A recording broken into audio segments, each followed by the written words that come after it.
เทศไทยให้ความรู้คู่ความสุข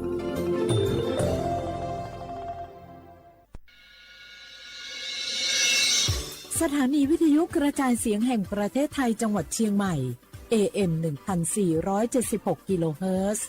สถานีวิทยุภาคภาษาชาติพันธุ์แห่งเดียวในประเทศไทยที่มีความทันสมัยเชื่อถือได้สร้างอัตลักษณ์กลุ่มชาติพันธุ์สู่สากล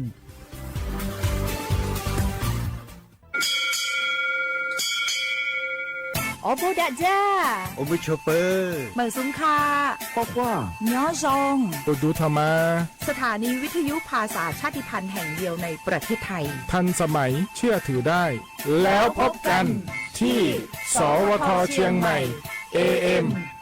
1476 กิโลเฮิรตซ์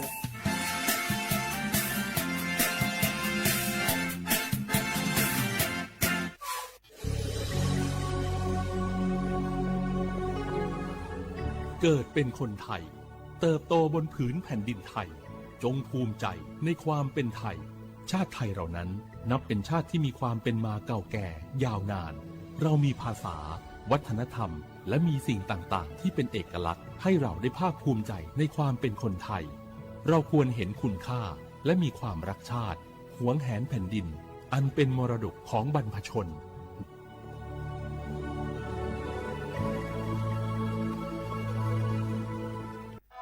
ฟ้าสลัวมัวแสงระวีส่องนกหยุดร้องวังเวงให้เงียบเหงามองฟ้าวันนี้เป็นสีเทาอกประชาหมองเศร้าระทมสวงด้วยพระราชธิดาพระองค์ใหญ่เสด็จคันไลสู่แดนสวงเสียงร่ำไห้สะท้อนสถานสวงพระเป็นดั่งดวงใจไทยประชา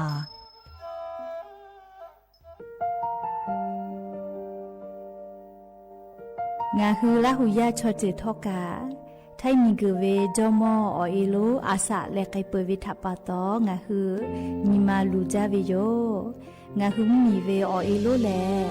มีจอมอเวอปาโลเกโลมุนมาโคโลโกอิเปเวโยงาฮือเตกาเลเลกางาฮือมีจอมอเอโลทะหะเวอคโลยอทะคาทากะดอนอเชตุโยงาออโตแลละหุชอจิเวอตาลาหุคอเป้าเสมานาคาโบเพวิโย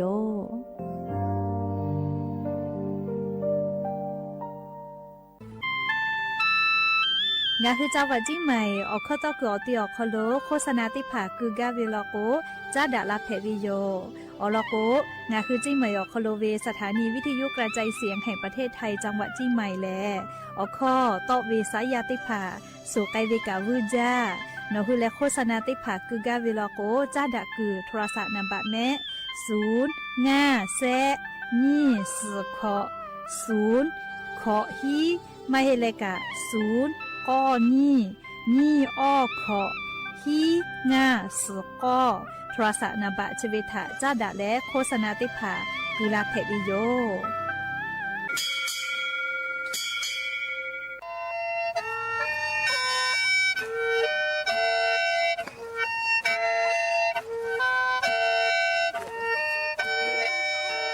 หาเวอเวียวเนียละหุยาเตกาเลเลทา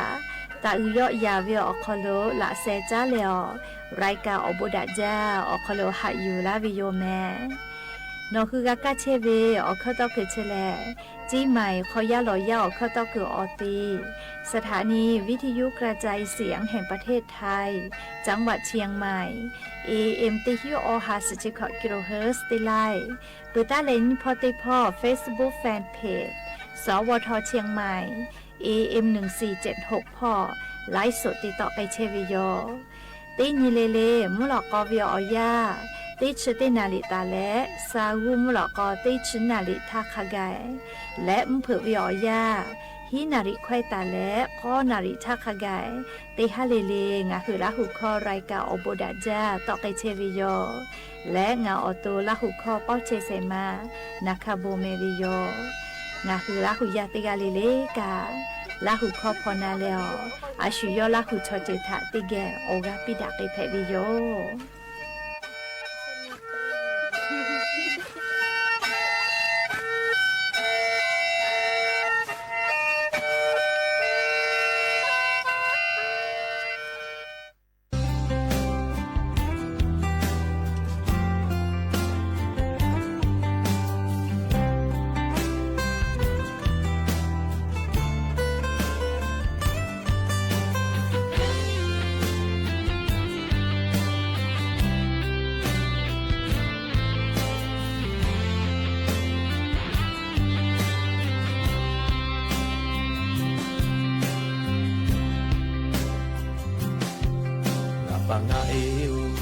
คือเวอโบเมื่อคือชอลอเพมาจายาปายามิจาอุลาปอลาเวมาลาชิลาเวโอโบมอปอโบอุเลมาเปอขอใช้ตุเตมาลาอยาอดูอเฮอหาอปงข้าไปตาอุลาเวโยงาปาเลงาเอ日下梦那比，就是哈子写下就下笔，日下为奥波，就个比哟，是老卡别得给个切比，日下来就要和没无所，俺和不老为哟。家ngà pa ngà e o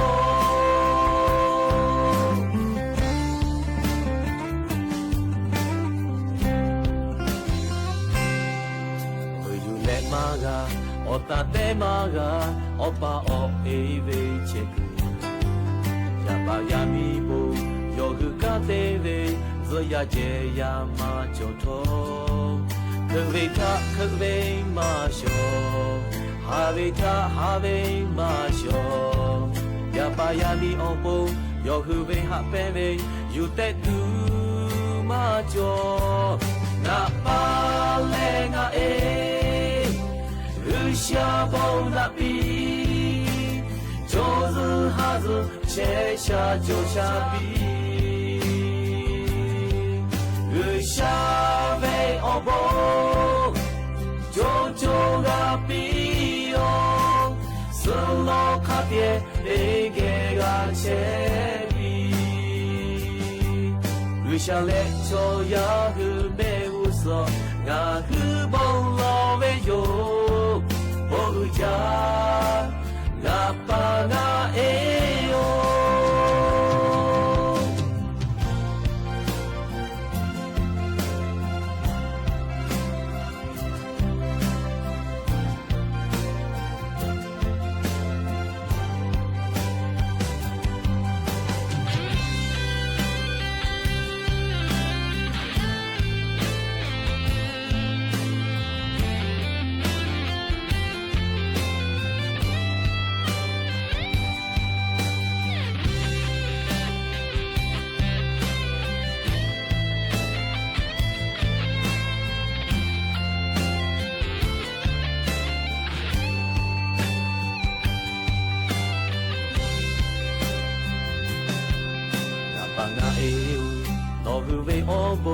มื่อคือชอลอเพมาจายาปายามิจาอุลาปอลาเวมาลาชิลาเวโอโบมอปอโบอุเลมาเปอขอใช้ตุเตมากาอยาอยูอเฮอหาอปงฮาเปตาอุลาเวโยงาปาเลงาเอ下包那比，就是哈子切下就下比，日下为奥波，就个比哟，是老卡别得给个切比，日下来就要去没无所，俺去帮老为哟。家那巴那哎哟，那巴勒那哎，日下包那比，就是哈子切下就下比，日下为奥波，就个比哟。是老卡别得给个切比，日下来就要去没无所，俺去帮老为就不家，俺把俺哎哟。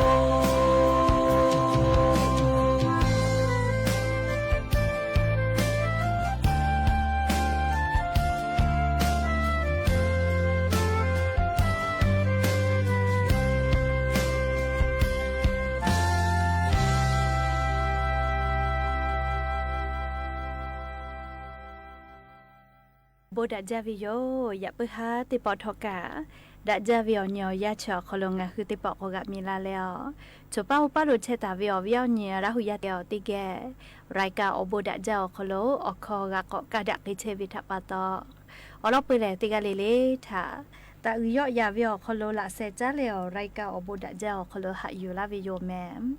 หาวิโอวิโอเนียราหุยาข้าพ่อเฉพาะโลเชตาวิคักให้เพเชเลเตกะเลเลทอกะจ้าแม่ดอแม่ซแม่กะแม่ฮาเลดอซาเชอเลนาจะได้เจ้าเวียยากานี่คือไทมิงก็คอโลแลมูยิขอยาเพวิทัปตองคือติกาเลเลกะ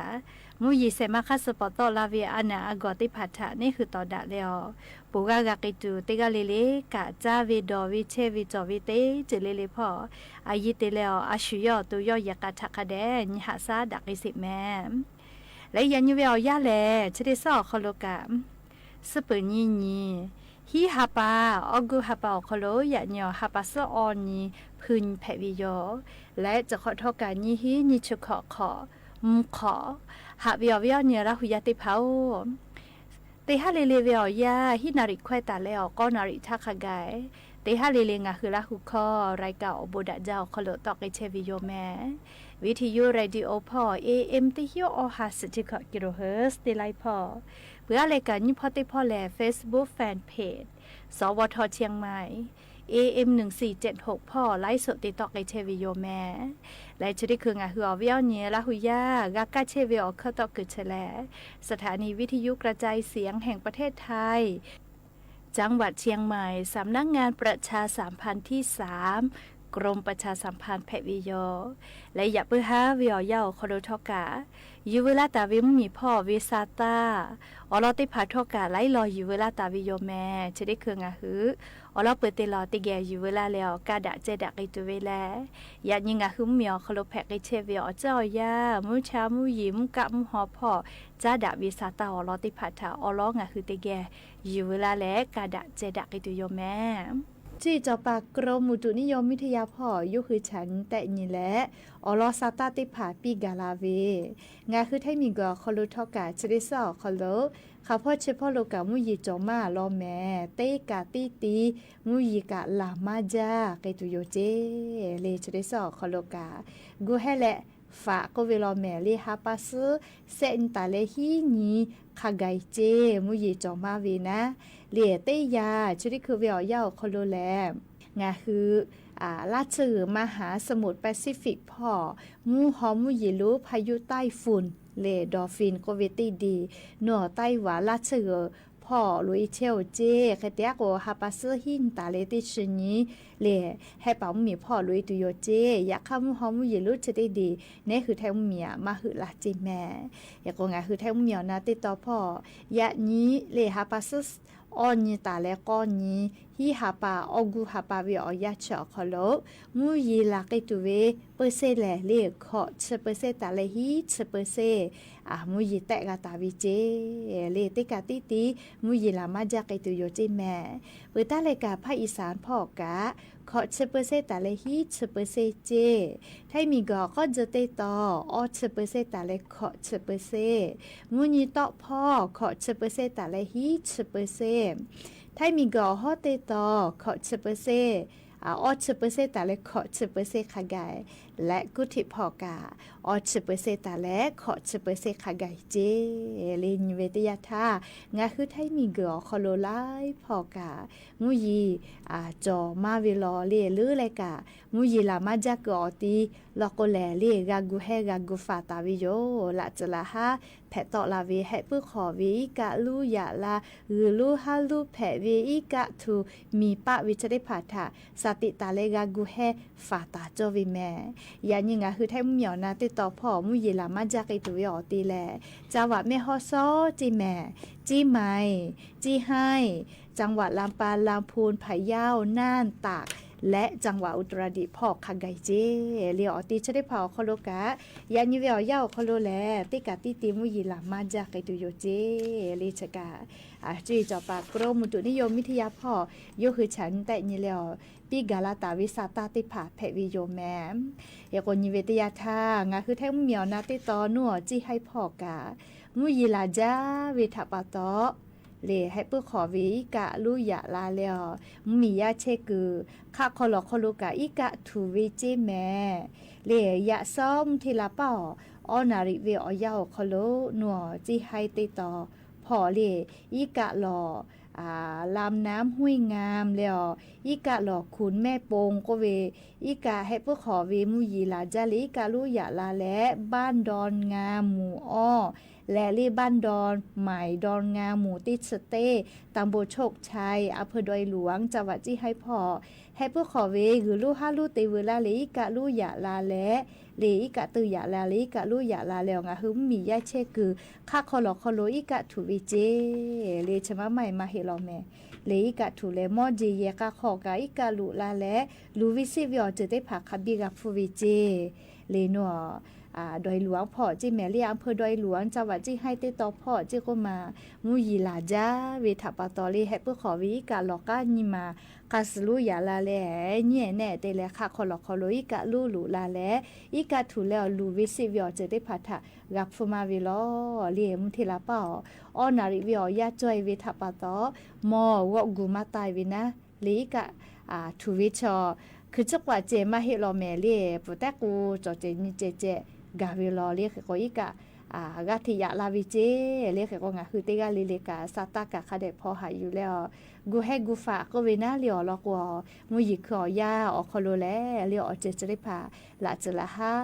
แพะตอลางไงวิโยแค่ก็จังหวะไม่ฮอซอบพอกามกูให้เลฟาตาจิแม่อีกะหลอแม่น้ำไปเลียแม่น้ำไปนะเลียจะได้พากาลีกาลูฮาลูแผลีกาเนี่ยแน่เตลีกากาเตลูยาลาเชวิเจเอกว่าอาลาเคนิเมเคกาลาวจิแมเรียเคเตเลอีกาลอแม่น้ำไปเรียจังหวะไม่ฮอซอบพอวิชอนิเมสุชงาเคหากาวิเจเชวิอเลือกไกลาโกแลอีกามียาเชกขอลูลุลาวิเจเรียกก็จะได้คือสภานิสุตอเปเลเตเข้ากาอีกามายอยาลาหิจิกากาเทกมายะลาเชหิจิเมเรียกว่าวิญญาณลาหุยาจังหวัดเมฮอซอพอเชวิกาลีซาตาพอหาอยู่แล้วคาเดกูเฮกูฟาตะแม่แต่ก็แล้วอลอซาตาจริพาอยู่เวลาและเหลียววิญญาณลาหุยาติพาถาจะเคยสิลากาลาวิโยแม่หาวิญญาณลาหุยาติพาเรียงคือซาตาพอนิเวตยาธาจะได้คือวิญญาณและลีชมอชอเกติพาเกียวฮีและฮิจับปาติพาจอชมอติข่าวจอเวลาและชมอฮิจาวิเจก็มาคักให้เตเวเลก็เลชบึเฉเลชมอกาโทรศัพท์คอมอวือปื้จาแม่ชุติมาเฮเลไงกาเลวือปื้จาเลไงกามอจาวือปื้จาเลติต่อคอวือมาเฮเลชอจาวือกาปื้จาเลชมอติพาเอกว่ามอปอจาเวติฮอเวเจก็มาชมอหิฮอเวนะเลชมอมอหิฮอเฮเลอเล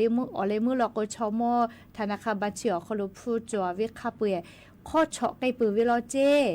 ลาปะตอเรียชมอชอแกติภากาสติตะแม่มอปอเวียฮัลเลเวียคอโลเรียมอปอวิชาชุกะฮึกาเวก็มาเรียอยากกะมอปอจาลือจาวิชอดอหาดอคิตูจอวีแม่เลี้ยวลอกว่าเชวิชออแต่จอวีมอลามาเฮเลนี่คือวิฟูหิจากาวิอมูลาเลจะได้ผาจืกาชานีกาฝาวิแม่เลชมอชอแกติผาผาลอกมาชิวิเลชมอลอกว่าโอ้ปอจาดอกเลมอวจูวสาวิเลแค่ว่าชูอามาเปียก็เปียกับปีปือวิเลชมอแผ่วิถาปตอเลขี้กือมาสิวินะเลชบุชอฮิเลหิจับปะชมอเกียวตีจอลาวิเจก็มาแค่ว่ามอปอจาวิติผาหัววิออนไลน์พอจะเคมอวิลอกกาเลชมอชอเกติผาคาเดเจมอดะเจติเลปอวิอเลดะจาวิมอปอจาวิจามากาเมเลหวิหญลาหุยาติผาโอเลแค่ก็ชมอชอเกติผาทอกะนะเลออนไลน์พอชุมอจาฮอลาวิติยาธาเลฮิเลหิจับปะวิจุยไปคาเลเลมอฮอวิเลมอฟุปอจาวิเจเลเปือลอกกาเลติปอตินี่คือนี่เปียลอกกาเลเมสเซจพอติปอติเชลาวิเจก็มาเลฮาเวแม่ โปรโมชั่นเฉลี่ยอย่างนี้เจที่เวซอก็แล้วพูดจะให้ใหม่มาเราก็เลยฮีวิเจแค่ก็เตะก็โทรศัพท์ก็เทก็เตะลาวิเจโทรศัพท์ก็เตะลาก็เลยผู้โนฮึกก็เลยเตะปฏิหารโอวิแม่มาโอก็ชอบก็พูดจะวิมาเราก็เจชมก็ปอจาวิทับต่อฮึกกาวินะแค่ก็เลยมือผู้อุปยาก็บัชิคอเลยฮีเลยฮิจับปัจเจชมวิธนาคารบัชิคอข้อหลูลาและเลยจอตาเวเลยพวกข้าไปกับข้อไกปืนลาวิเจเลยแค่ก็สติเตแม่เลยอวิวเนี่ยลาหุยาติพอชมติมาเหยานเนี่ยกะเลยสติเตแม่เลยมาติเลยก็ชิบติจูเวียขโลเลยชอดะกะเปวิคาชูเลยชอมาดาวิกะจอมาเจเลยติผาผาลอกแลฮีแลฮีจ้าป่าแผวิโยเลยฮีแลฮีจ้าป่าแผวิแม่เลยแค่ก็งะคือติกาเลกะชูแล้วลีเนี่ยคือเกี่ยวฮีจ้ากาละก็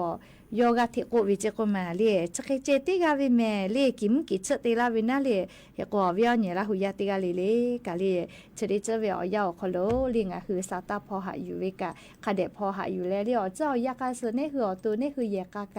ะมีกะตัวปูนะเลยอรอจะได้พาทกะอยู่เวลาแล้ววิญญาณละหุยติพาทะสละกะลาวิโยหาวิญญาณละหุยติพาจะเบิกแลยาไอตาแล้วชมทักขกายโทรศัพท์อยิชีวิก็แลเรียจักกูกะมาเปิดนอยางายากะเรียยาติกะมาเฮียวเรียชอมกะติปอกจาวิก็มาเรียแค่กงะคือโทรศัพท์จะได้พาเยวิอคโลลูวิซิวิอจะได้พาเนี่ยคือเยเชวิอยาวคโลมากากาลาตูอโปเรียสตาจะได้ลอกะอยู่เวลาแล้วงะคือลาหุยาติพัทธสติปิลากาวิโยอลอเชเพกอติแลเรียนัวเรียมณฑลกวางตงก็เวเรียแฮปามเหมียวเจยามีมาติกาเจก็มากุยขัวซาแล้วโทรศัพท์แบตเตอรี่เปื่อยเลยชะเลยลิกไกเชวิเจคาเตเลติคือถ้าแมลี่ย่อโทรศัพท์ชะกาลีลิกไกลิกละก็จะมือจูเปื่อแมลี่เจวิเจคาเตเลย่อจะมือกาเชวิอยาวคโลลีย่อโทรศัพท์ชะเวแบตเตอรี่เฉลี่ยแบตเตอรี่เฉลี่ยจาเลยอามีตุตอลาวิโลเจก็มาคาเตเลย่อจะคืออาบุพัตเตกาตูเลยย่อกัดวิเจอบุดาเฮลิมาชเปเฮเลยอยากค่ะกะลาวก็ติพาเรียกอามิชเลยค่ะจ่วยนาวิเจเลียวเวียเนี่ยละหุยาติพาสติปิลากาวิโยแม่เลียไลปอเลยยาวิอคโลงะหือมาแผตาดอเวติชมาเฮดอเวเลยาก็ชเบวิอยาลิงะคือมาเวโทรศัพท์แบตเตอรี่ชะตุเวติพามาโกนาเลโทรศัพท์กะไลยี่ห้อลก็ให้ปั๊มมีวิมอติพาเยวิโยเลียมอติยายาตุกดาวิกาจอเลี้ยวลิแม่หมออกก็เวลิงคือไทมิงก็คโลมอเยคือพอละลอลาตาเวคาเดเยแผวิกะจอเลียยาคาติพาพาข้ออยู่ลุลาเลหัวเวเลียอามีชะตุเวโทรศัพท์แบตเตอรี่ชะตุเวอจะติพาปอจาลือจาเวติพาลอกวเลียคาเดดอนสิแม่เลียวลอกอถือนะข้ออยู่ลุลาเวให้ปั๊มเมียวเวข้ออยู่ลุลาเลหัวเวติพากาเยจอยเวลอกเลียอามีชอลาเวแม่นี่คืออตูเยปากะลีมาเฮเลกะอามีติพาปุตุไกลาเวลีโมปอจาวิติกะฮาเลเลนิคัสมาเพลอเลปอจาเลโมดะจาวิเชจะมาจอเลจอกุกะอีจานะเลเฮกวงะคือชมอตัวกอสติอาจจะจอเฮก็มีสาเหเลชมอลกุโดกาวนะอยากขยะยาเนี่ยติพากุมาเลขอเพบ้าอปอยมาเชก็อยู่คือฮาเลจาวิเลหามาติเลก็โทรศัพท์แบตเตอรี่ชะเกลือเลลิกึไกวิเลเลกะชะเบยยาเนี่ยเกมอยิจาจาลกุมาคติเลเลเกมติยาลก็พูกะรักคือวิเจเตแขกอกิกาลก็พูรักคือเปียวิเจเลี้ยวแขก็เตแขเปิดเตแขไตกาวินะแขก็ญาติชอบพูจามาปื้อเลียแค่ก็ออกปอยเวติพาโทรศัพท์มือถือออกคอลูกับฟูข้อโอไกวิโรจิแม่เล่ไอ้แค่ก็ออกปอยเตียเล่กาเล่สติตาเจ้าวิโทรศัพท์มือถือคาเดล็อกหน้าจอรอเล่ใครแต่ละรหัสล็อกหน้าจอกับยาตาทูรอแม่เล่ใครแต่แล้วนี่คือธนาคารบัญชีหมายเลขกาเล่ยาทูตูมาเฮเลียมที่คือนี่คือออกปอยโทรศัพท์แต่แล้วเมื่อจากการทำมาโกก้าจติเชทาเล่ยาอยู่แล้วพวกข้าเปิดก็ช่วยติบาเปือลาโกเลอโลดอกเป็ดตุกะดอกเป็ดตุมาเฮเลียชุยอยาเพวิตาปาตอนนะเฮก็ฟาเวแลเลเพลาเปือขอเนาะกะกูเวอาแกเลดะตุโยนะเลชบึญญาวิอยายาอิติพาเกมลิกุเลอยิจะวิทาปาตอปอยวิฟุทาคาไกกะคอวิโลเจเฮก็ติปอปอลอโกเล ยาติผาชอยอวิทรศาสตร์เบทาลีเปือกูกะเลอปอยเวกออยู่เลลีกูเวนะเลปุลาตาทาซาตากะขจอยบวาแมเลเกมโรบอทกูเวเลอปอยเวทรศาสตร์อยู่เลลีกูเวคอโลเกมชะติมาคอโลเลไวรัสจอวิลอเจกมาลีคาเตแลแก๊งคอเซ็นเตอร์ชเวียเยแลอปอยเวธนาคารบัญชีอคอโลฟุคอชอไกปูโรเจเลจะใครวิอเจติผาชอวือจาวิอลอมาหิแมเลงาคือนักเคเป้าดอตาวิอลอแพวิทาปาตองาคือลาหุยาติกาลีเลกานาลีสติตาเลอโทรศัพท์เยวิอคอโลกาลีลูวิซิวิอเจติผามากาพุตูเลอลอเจติผาทอกะอยู่เวลาแลงาคือลาหุยาติผาทะสติปิลาวิโยแมฮาวิอวิอนี่ลาหุยาติผางาคือไทมิกอคอโลกาเตลอโกเลชอมอชอเกติผาชอยาไอปอลาวิอาเกกาธิมาวิลอเจโกมาชอมอกาธิมาลาโอเลียสเตโกสาชอมอมาจาวิมเหมียวคอโลลุเอลเจเลียจะปั๊มเหมียวแล้วก็ลุยโมเลียจะปั๊มเหมียวชอยาไอปอลาวิอีและเลียชอมอมาจาวิมมีแพวิแม่ใครเตเลเลียจะปัดชอเจชอเชซาจอซาพออายิติปื้จาวิทัปตอเลียชอมออาสามาอวิกาจอมาจาวิโยลีจูซฮาซวินะลีจาวิดอวิเชวิจอวิเชซาจอซาพออายิติปื้จาวิทัปตอยากงาคือไทมิกอคโลกะเจอาจุยารัฐบากาอคากัววินะเลชมอชแกติผากาเทมาลักเชอวิทัปตเลงาคือไทมิกอคโลกะชอมอลิฮิจอเยติผาแต่และพอไกตุโยเจเลก็ไก่ขอไข่ฮิวิตก็มาฮิโอแฮเลชอมอลิยอคอโลเลชอมอลิเยแต่ตุโยเจแม่เลจะขอนี้ฮิงาหาขอชก็ขอคอโลดอลอตาเวแลเลชอมอลิฮิเยแต่วิเชแลชอมอชแกติผาเลชอปะจอเลอมูจอเลเลยูคือกาติกาวิชติผาลก็กาติจากเกและเลเชซาจอซาปื้อวิออลอติผาคาเดมาเลยูคืออตัวคาเดนิหาซากาเพตัวโปโดโลวิเจชอชอโมกาเลมันนาและเชซาปื้อวิลอโกเลชูมากาหาซานาเลียวชูอวือมากาเพเรียกว่างาคือชอมโมกาเลียอานามาจอวิออกาซาดาวิชอติผาเพกาตัวปูนาลียันเตเลซอปอกาวิมาเฮเรียกว่าอาซาอียาทากาลีเนกอตัวอานามากาจอตูเชซาจอซาปุตุคาเดกานิหาซาวิโยเอกว่าเชเวเลเลีงาคือชอมชอแกติผาจุดาคือลิฮิกอตีไม่น่าลิฮิเยอตีพอปีตุโยเจเลชอมอชอปากามือดักไอตัวปูนาเลเอกว่าเชลกรมกิจการผู้สูงอายุเลใครแต่ละสำนักงานพัฒนาสังคมและความมั่นคงของมนุษย์จังหวัดเลยูคืออุปแล้วเตไกตุโยเจเลชะกายอยู่เวลาแล้วงาคืออวิอเนี่ยละหุยาติพัฒน์เก่ามาลาวิโยเลชติคือวิอยาวคอโลจะเคยจอเชวิเจแต่ก็แลเลงาคือละหุยากาจอยาคาสวิสตาติพัฒน์กะมีตัวอโปเลอลอชติพักะอยู่เวลาแล้วจะเคยสุลากาลาวิโยแม่และอย่าเพิ่งหัดปอชิดากระดาษที่เวอลอซาตาจะเคยไม่จะได้โยแม่กะพอนาเลออกาปิลาเชวิงาคือราหุยาติกาเลลิกาอบูจาแม่ติกาเลเลซแม่กาแม่ฮาเลดอซาปี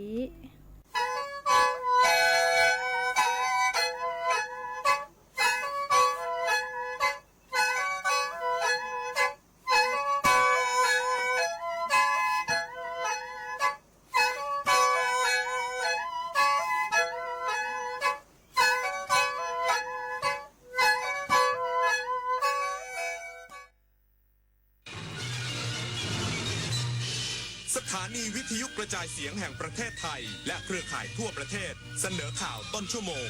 รู้เร็วรู้จริงเกาะติดทุกสถานการณ์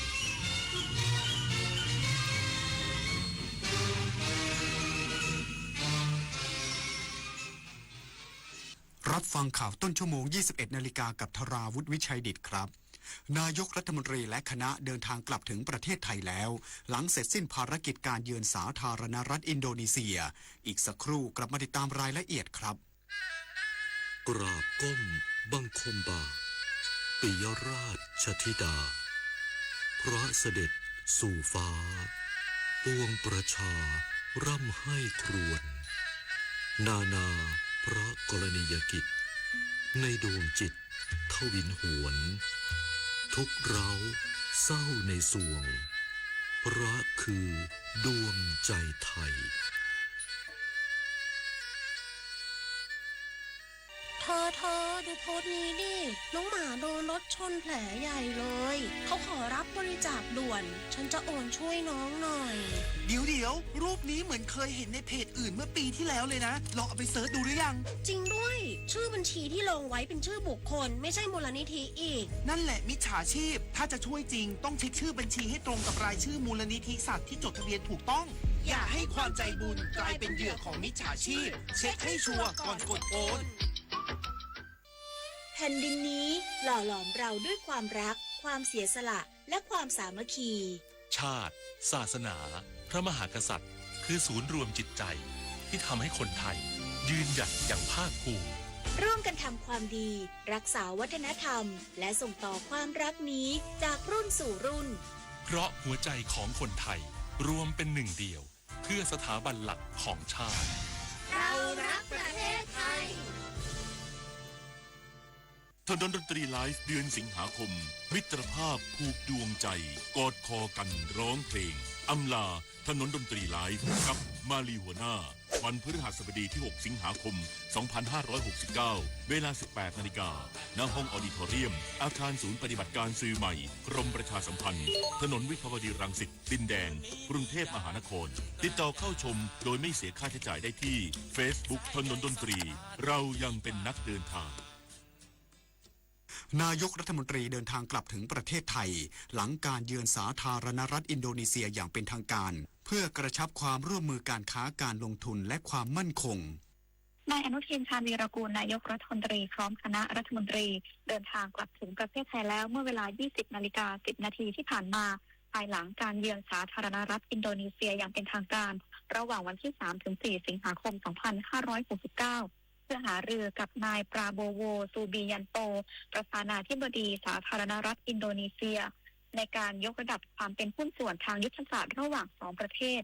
การเยือนครั้งนี้มุ่งส่งเสริมความร่วมมือด้านการค้าการลงทุนความมั่นคงและบทบาทของไทยในอาเซียนรวมถึงสนับสนุนการแก้ไขสถานการณ์ในเมียนมาอย่างสันติโดยรัฐบาลคาดว่าจะส่งผลให้เกิดประโยชน์ต่อประชาชนทั้งการขยายโอกาสทางธุรกิจการลงทุนและการจ้างงานการเสริมประสิทธิภาพในการป้องกันอาชญากรรมข้ามชาติและการสร้างเสถียรภาพของภูมิภาคเพื่อสนับสนุนการเติบโตทางเศรษฐกิจและยกระดับคุณภาพชีวิตของประชาชนนันทิกา จิตตาโลรายงานกรมป้องกันและบรรเทาสาธารณภัยเร่งช่วยเหลือผู้ประสบอุทกภัยส่งกำลังพลและเครื่องจักรเข้าพื้นที่เสี่ยงพร้อมเฝ้าระวังตลอด 24 ชั่วโมงนายธีรพัฒน์ คัชมาศอธิบดีกรมป้องกันและบรรเทาสาธารณภัยเปิดเผยว่าจากสถานการณ์ฝนตกหนักส่งผลให้หลายพื้นที่เกิดน้ำป่าไหลหลากและน้ำล้นตลิ่งกรมป้องกันและบรรเทาสาธารณภัยได้เร่งส่งเจ้าหน้าที่รถปฏิบัติการเคลื่อนย้ายผู้ประสบภัยและเรือท้องแบนเข้าช่วยเหลือประชาชนในพื้นที่เสี่ยงอย่างเร่งด่วนโดยจังหวัดเชียงรายสนับสนุนกำลังและเรือช่วยเหลือพื้นที่อำเภอดอยหลวงขณะที่จังหวัดนครราชสีมาเตรียมรถอพยพประชาชนในอำเภอปากช่องหลังระดับน้ำลำตะคองเพิ่มสูงขึ้นส่วนจังหวัดสกลนครได้นำเรือท้องแบนอพยพประชาชนในอำเภออากาศอำนวยไปยังพื้นที่ปลอดภัยทั้งนี้กรมป้องกันและบรรเทาสาธารณภัยยังคงติดตามสถานการณ์อย่างใกล้ชิดตลอด 24 ชั่วโมงพร้อมแจ้งเตือนประชาชนผ่านทุกช่องทางเพื่อให้สามารถเตรียมพร้อมรับมือและลดผลกระทบจากสถานการณ์ได้อย่างทันท่วงทีชนันชิดาสังทองรายงานหัวหน้าผู้ตรวจราชการกรมป้องกันและบรรเทาสาธารณภัยลงพื้นที่จังหวัดระนองเน้นย้ำให้ยกระดับความพร้อมระบบเตือนภัย 24 ชั่วโมง นางสุภราพรจักรมานนท์หัวหน้าผู้ตรวจราชการกรมป้องกันและบรรเทาสาธารณภัยลงพื้นที่จังหวัดระนองเพื่อติดตามผลการดำเนินงานตามยุทธศาสตร์ชาตินโยบายรัฐบาลและมอบแนวทางการขับเคลื่อนงานด้านการป้องกันและบรรเทาสาธารณภัยให้มีประสิทธิภาพยิ่งขึ้นเน้นย้ำการยกระดับความพร้อมของระบบเตือนภัยให้สามารถปฏิบัติงานได้ตลอด 24 ชั่วโมงโดยเร่งสร้างความรู้ความเข้าใจเกี่ยวกับระบบแจ้งเตือนภัยผ่านเซลล์บอร์ดแคสต์แก่ผู้นำชุมชนกำนันและผู้ใหญ่บ้านเพื่อให้สามารถแจ้งเตือนประชาชนได้อย่างรวดเร็วเมื่อเกิดสถานการณ์ภัยรวมทั้งกำชับให้ดูแลหอเตือนภัยระบบกล้อง CCTV เครื่องสูบน้ำและอุปกรณ์ด้านการป้องกันและบรรเทาสาธารณภัยให้อยู่ในสภาพพร้อมใช้งานอยู่เสมอโอกาสนี้ได้ลงพื้นที่ติดตามการบริหารจัดการความเสี่ยงจากอุทกภัยในพื้นที่อำเภอกระบุรีและอำเภอกระเปอพร้อมตรวจสอบระบบเตือนภัยและอุปกรณ์ต่างๆเพื่อเสริม ริมประสิทธิภาพการรับมือภัยพิบัติและสร้างความปลอดภัยในชีวิตและทรัพย์สินของประชาชนอย่างยั่งยืนอภิสราคงมณี สวทระนองรายงานปิดไฟปิดแอร์เมื่อไม่ใช้ช่วยประหยัดค่าไฟลดการใช้พลังงานจบข่าวธราวุฒิวิชัยดิษฐ์อ่านรับฟังข่าวครั้งต่อไปเวลา 22 นาฬิกาครับติดตามข่าวที่นำเสนอไปแล้วได้ที่ www.thainews.prd.go.th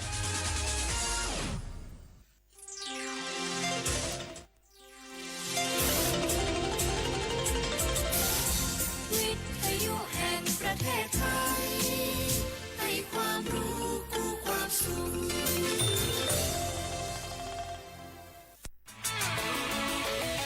สถานีวิทยุกระจายเสียงแห่งประเทศไทยจังหวัดเชียงใหม่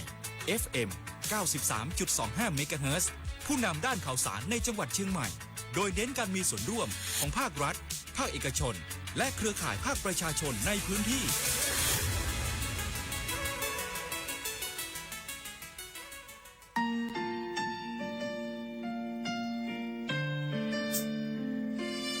ขอน้อมเกล้าถวายอาลัยสมเด็จพระพันปีหลวงพระแม่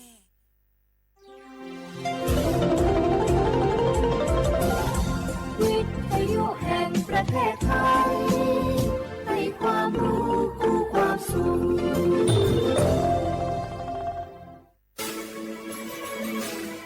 สถานีวิทยุกระจายเสียงแห่งประเทศไทยจังหวัดเชียงใหม่ AM 1476 กิโลเฮิรตซ์สถานีวิทยุภาคภาษาชาติพันธุ์แห่งเดียวในประเทศไทยที่มีความทันสมัยเชื่อถือได้สร้างอัตลักษณ์กลุ่มชาติพันธุ์สู่สากล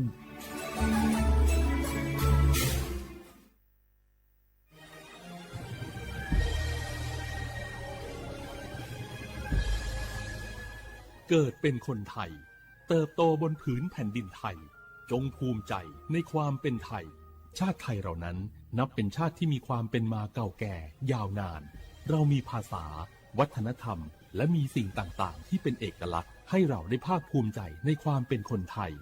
เราควรเห็นคุณค่าและมีความรักชาติหวงแหนแผ่นดินอันเป็นมรดกของบรรพชนร่วมภาคภูมิใจในความเป็นไทย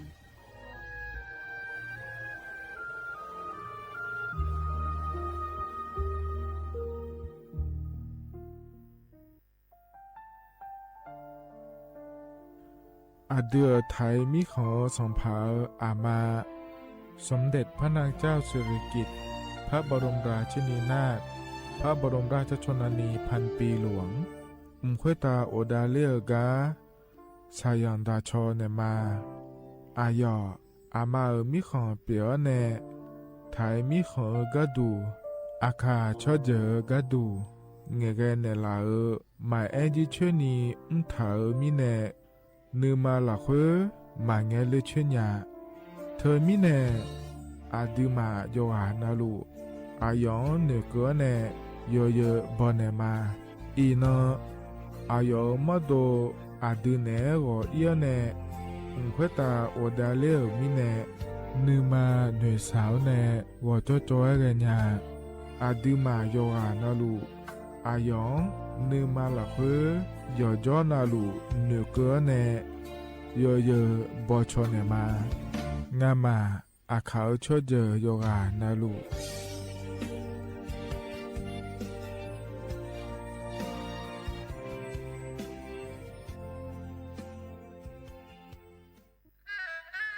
ราบก้มบังคมบาทปิยราชธิดาพระเสด็จสู่ฟ้าปวงประชาร่ำให้ครวญนานาพระกรณียกิจในดวงจิตทวินหวนทุกเร้าเศร้าในสวงพระคือดวงใจไทย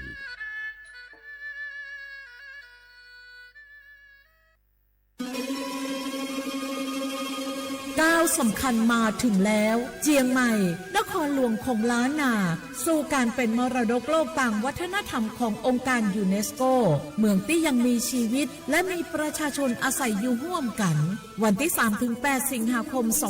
2569 นี้สภาการโบราณสถานระหว่างประเทศจะลงพื้นที่ตรวจความพร้อมจังหวัดเชียงใหม่ขอเชิญชวนภาครัฐเอกชนและพี่น้องชาวเชียงใหม่ทุกคนมาร่วมแรงร่วมใจพัฒนาปรับปรุงพื้นที่ทั้ง5ประตู4แจ่งตามแนวคูเมืองและ7วัดสำคัญวัดเจียงมั่นวัดพระสิงห์วัดเจดีย์หลวงวัดพระธาตุดอยสุเทพวัดสวนดอกวัด7ยอดและวัดอุโมงค์ช่วยกันดูแลให้สะอาดงดงามคงคุณค่าสถาปัตยกรรมดั้งเดิมเพื่อต้อนรับการตรวจครั้งสำคัญนี้ร่วมกันร่วมสนับสนุนเจียงใหม่สู่เมืองมรดกโลกต่างวัฒนธรรมโดยสวท.เจียงใหม่สำนักงานประชาสัมพันธ์ที่3กรมประชาสัมพันธ์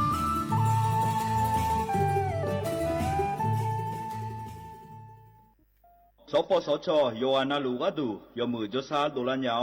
นาโกลุคุมยาอุตาจสาโดเจียงหลังในยานีหลวแม่บัตรประชาชนยาวเดอจันนังเดเลเนงาขวงกนี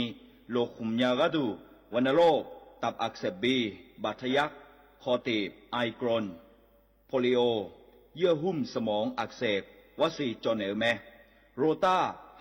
หัดเยอรมันคางทุมไข้สมองอักเสบเจอีเฮเดออะโมบาดาเนอุมายุญญาแมสิญญาเจมอนาสปสชติซุ่มจำยอสปสชเขต1เชียงใหม่นากาจำยองาซุ่มญีเยงาซุ่มงาปโยดามโอเดนากาตีโกจำยนึมานาโกนาลูเดนากาติซุ่มญีซุ่มโยกานาลูกาดูเมเดฮัลโหลสวัสดีครับพี่น้องอายุอันนี้เดือขยาวโฆษณาไกกะกอสถานีวิทยุกระจายเสียงแห่งประเทศไทยจังหวัดเชียงใหม่พอปานเนอบีเคฮอมอนาแอออนหลิญาเมเจสถานีวิทยุกระจายเสียงแห่งประเทศไทยเฮนาอย่าซื้อก้อนบีเอดูอย่าล่อนแต่ช่วงหางละหาเชลกะปอจักกันเนอดูพ่ออีสอนนี่กะมาเล่าเนกะมองขากากายกุญญาอายุเนียวโฆษณาบีเกหมอญาแลนึงมาอ้อนนานากาไงเหลียวแน่ไงชนยังง่ายีเนียวนากาสัมโบนาก่อนนี่จำยองาซุ่มมีสีโกจำยอโกแย่และงาเดใจที่โบนาก่อนนี่จำยอเวนี่โกแย่งาสีเวและงายีเนียวมาเซเกญา我是下面อโบดาจ้าโอเบชเปอร์เหมืองสุงคาปอกว่าย้อจงตูดูธรรมาสถานีวิทยุภาษาชาติพันธุ์แห่งเดียวในประเทศไทยทันสมัยเชื่อถือได้แล้วพบกันที่สวทเชียงใหม่ AM 1476 กิโลเฮิรตซ์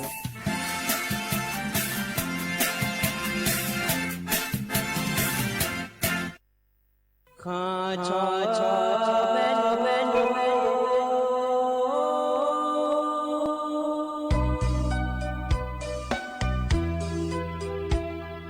รานีจอกุเลงดอวทุยาคาเบรานีจอโมเลงดองชอยาคาเบชอพามาสิจอชาโล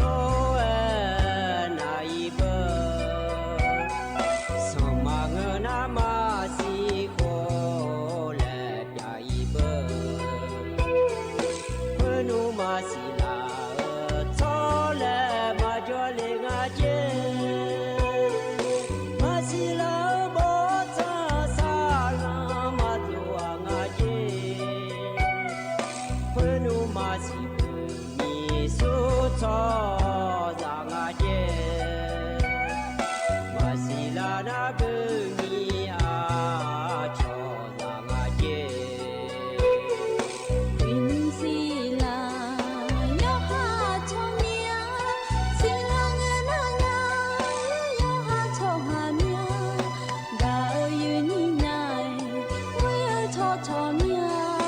不累云烟渡。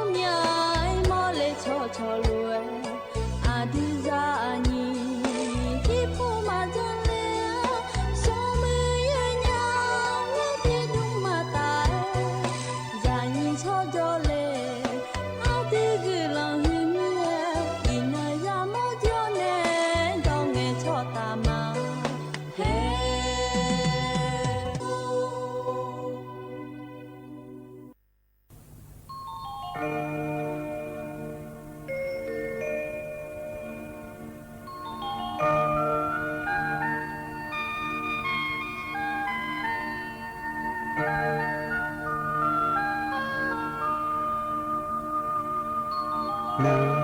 马嘎为人里呀，有啥子能忙得啦呀？能马嘎为那巴拉多拉巴，没去安努和罗呀啥呀？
อุจิพออุดูธรรมะเดเยนี่มีของยาโยกานาลุเนรอเยเนียวเยเนียวนิมจินะจนเจอนี่นองมีเกลาแม่เยเนี่ยรอวันอังคารเงนงานแน่เยนี่เธอมีแน่รอนิมจินะงานแน่อายุเชื่อมือแน่ที่ขอรู้ว่าจะทำมาเดเยเนี่ยเดนิมจิเฮกาอำยอมั่วดูแน่รอสถานีวิทยุกระจายเสียงแห่งประเทศไทยจังหวัดเชียงใหม่สำนักงานประชาสัมพันธ์ที่3พอปะเนแล้วก็จอในเย็นนี้ในถอนจุลุมาเย็นเนี่ยล้อนาลีที่หลับจอนี้ที่ขอรู้ว่าจอดามาเย็นเนี่ยล้อนาลีโวยหลานเนนาลีเชื่อหลังก็นี่เดเย็นเนี่ยเดบาลาสีนาล้อเย็นเนี่ยอุษยามเราคือนาขอเนี่ย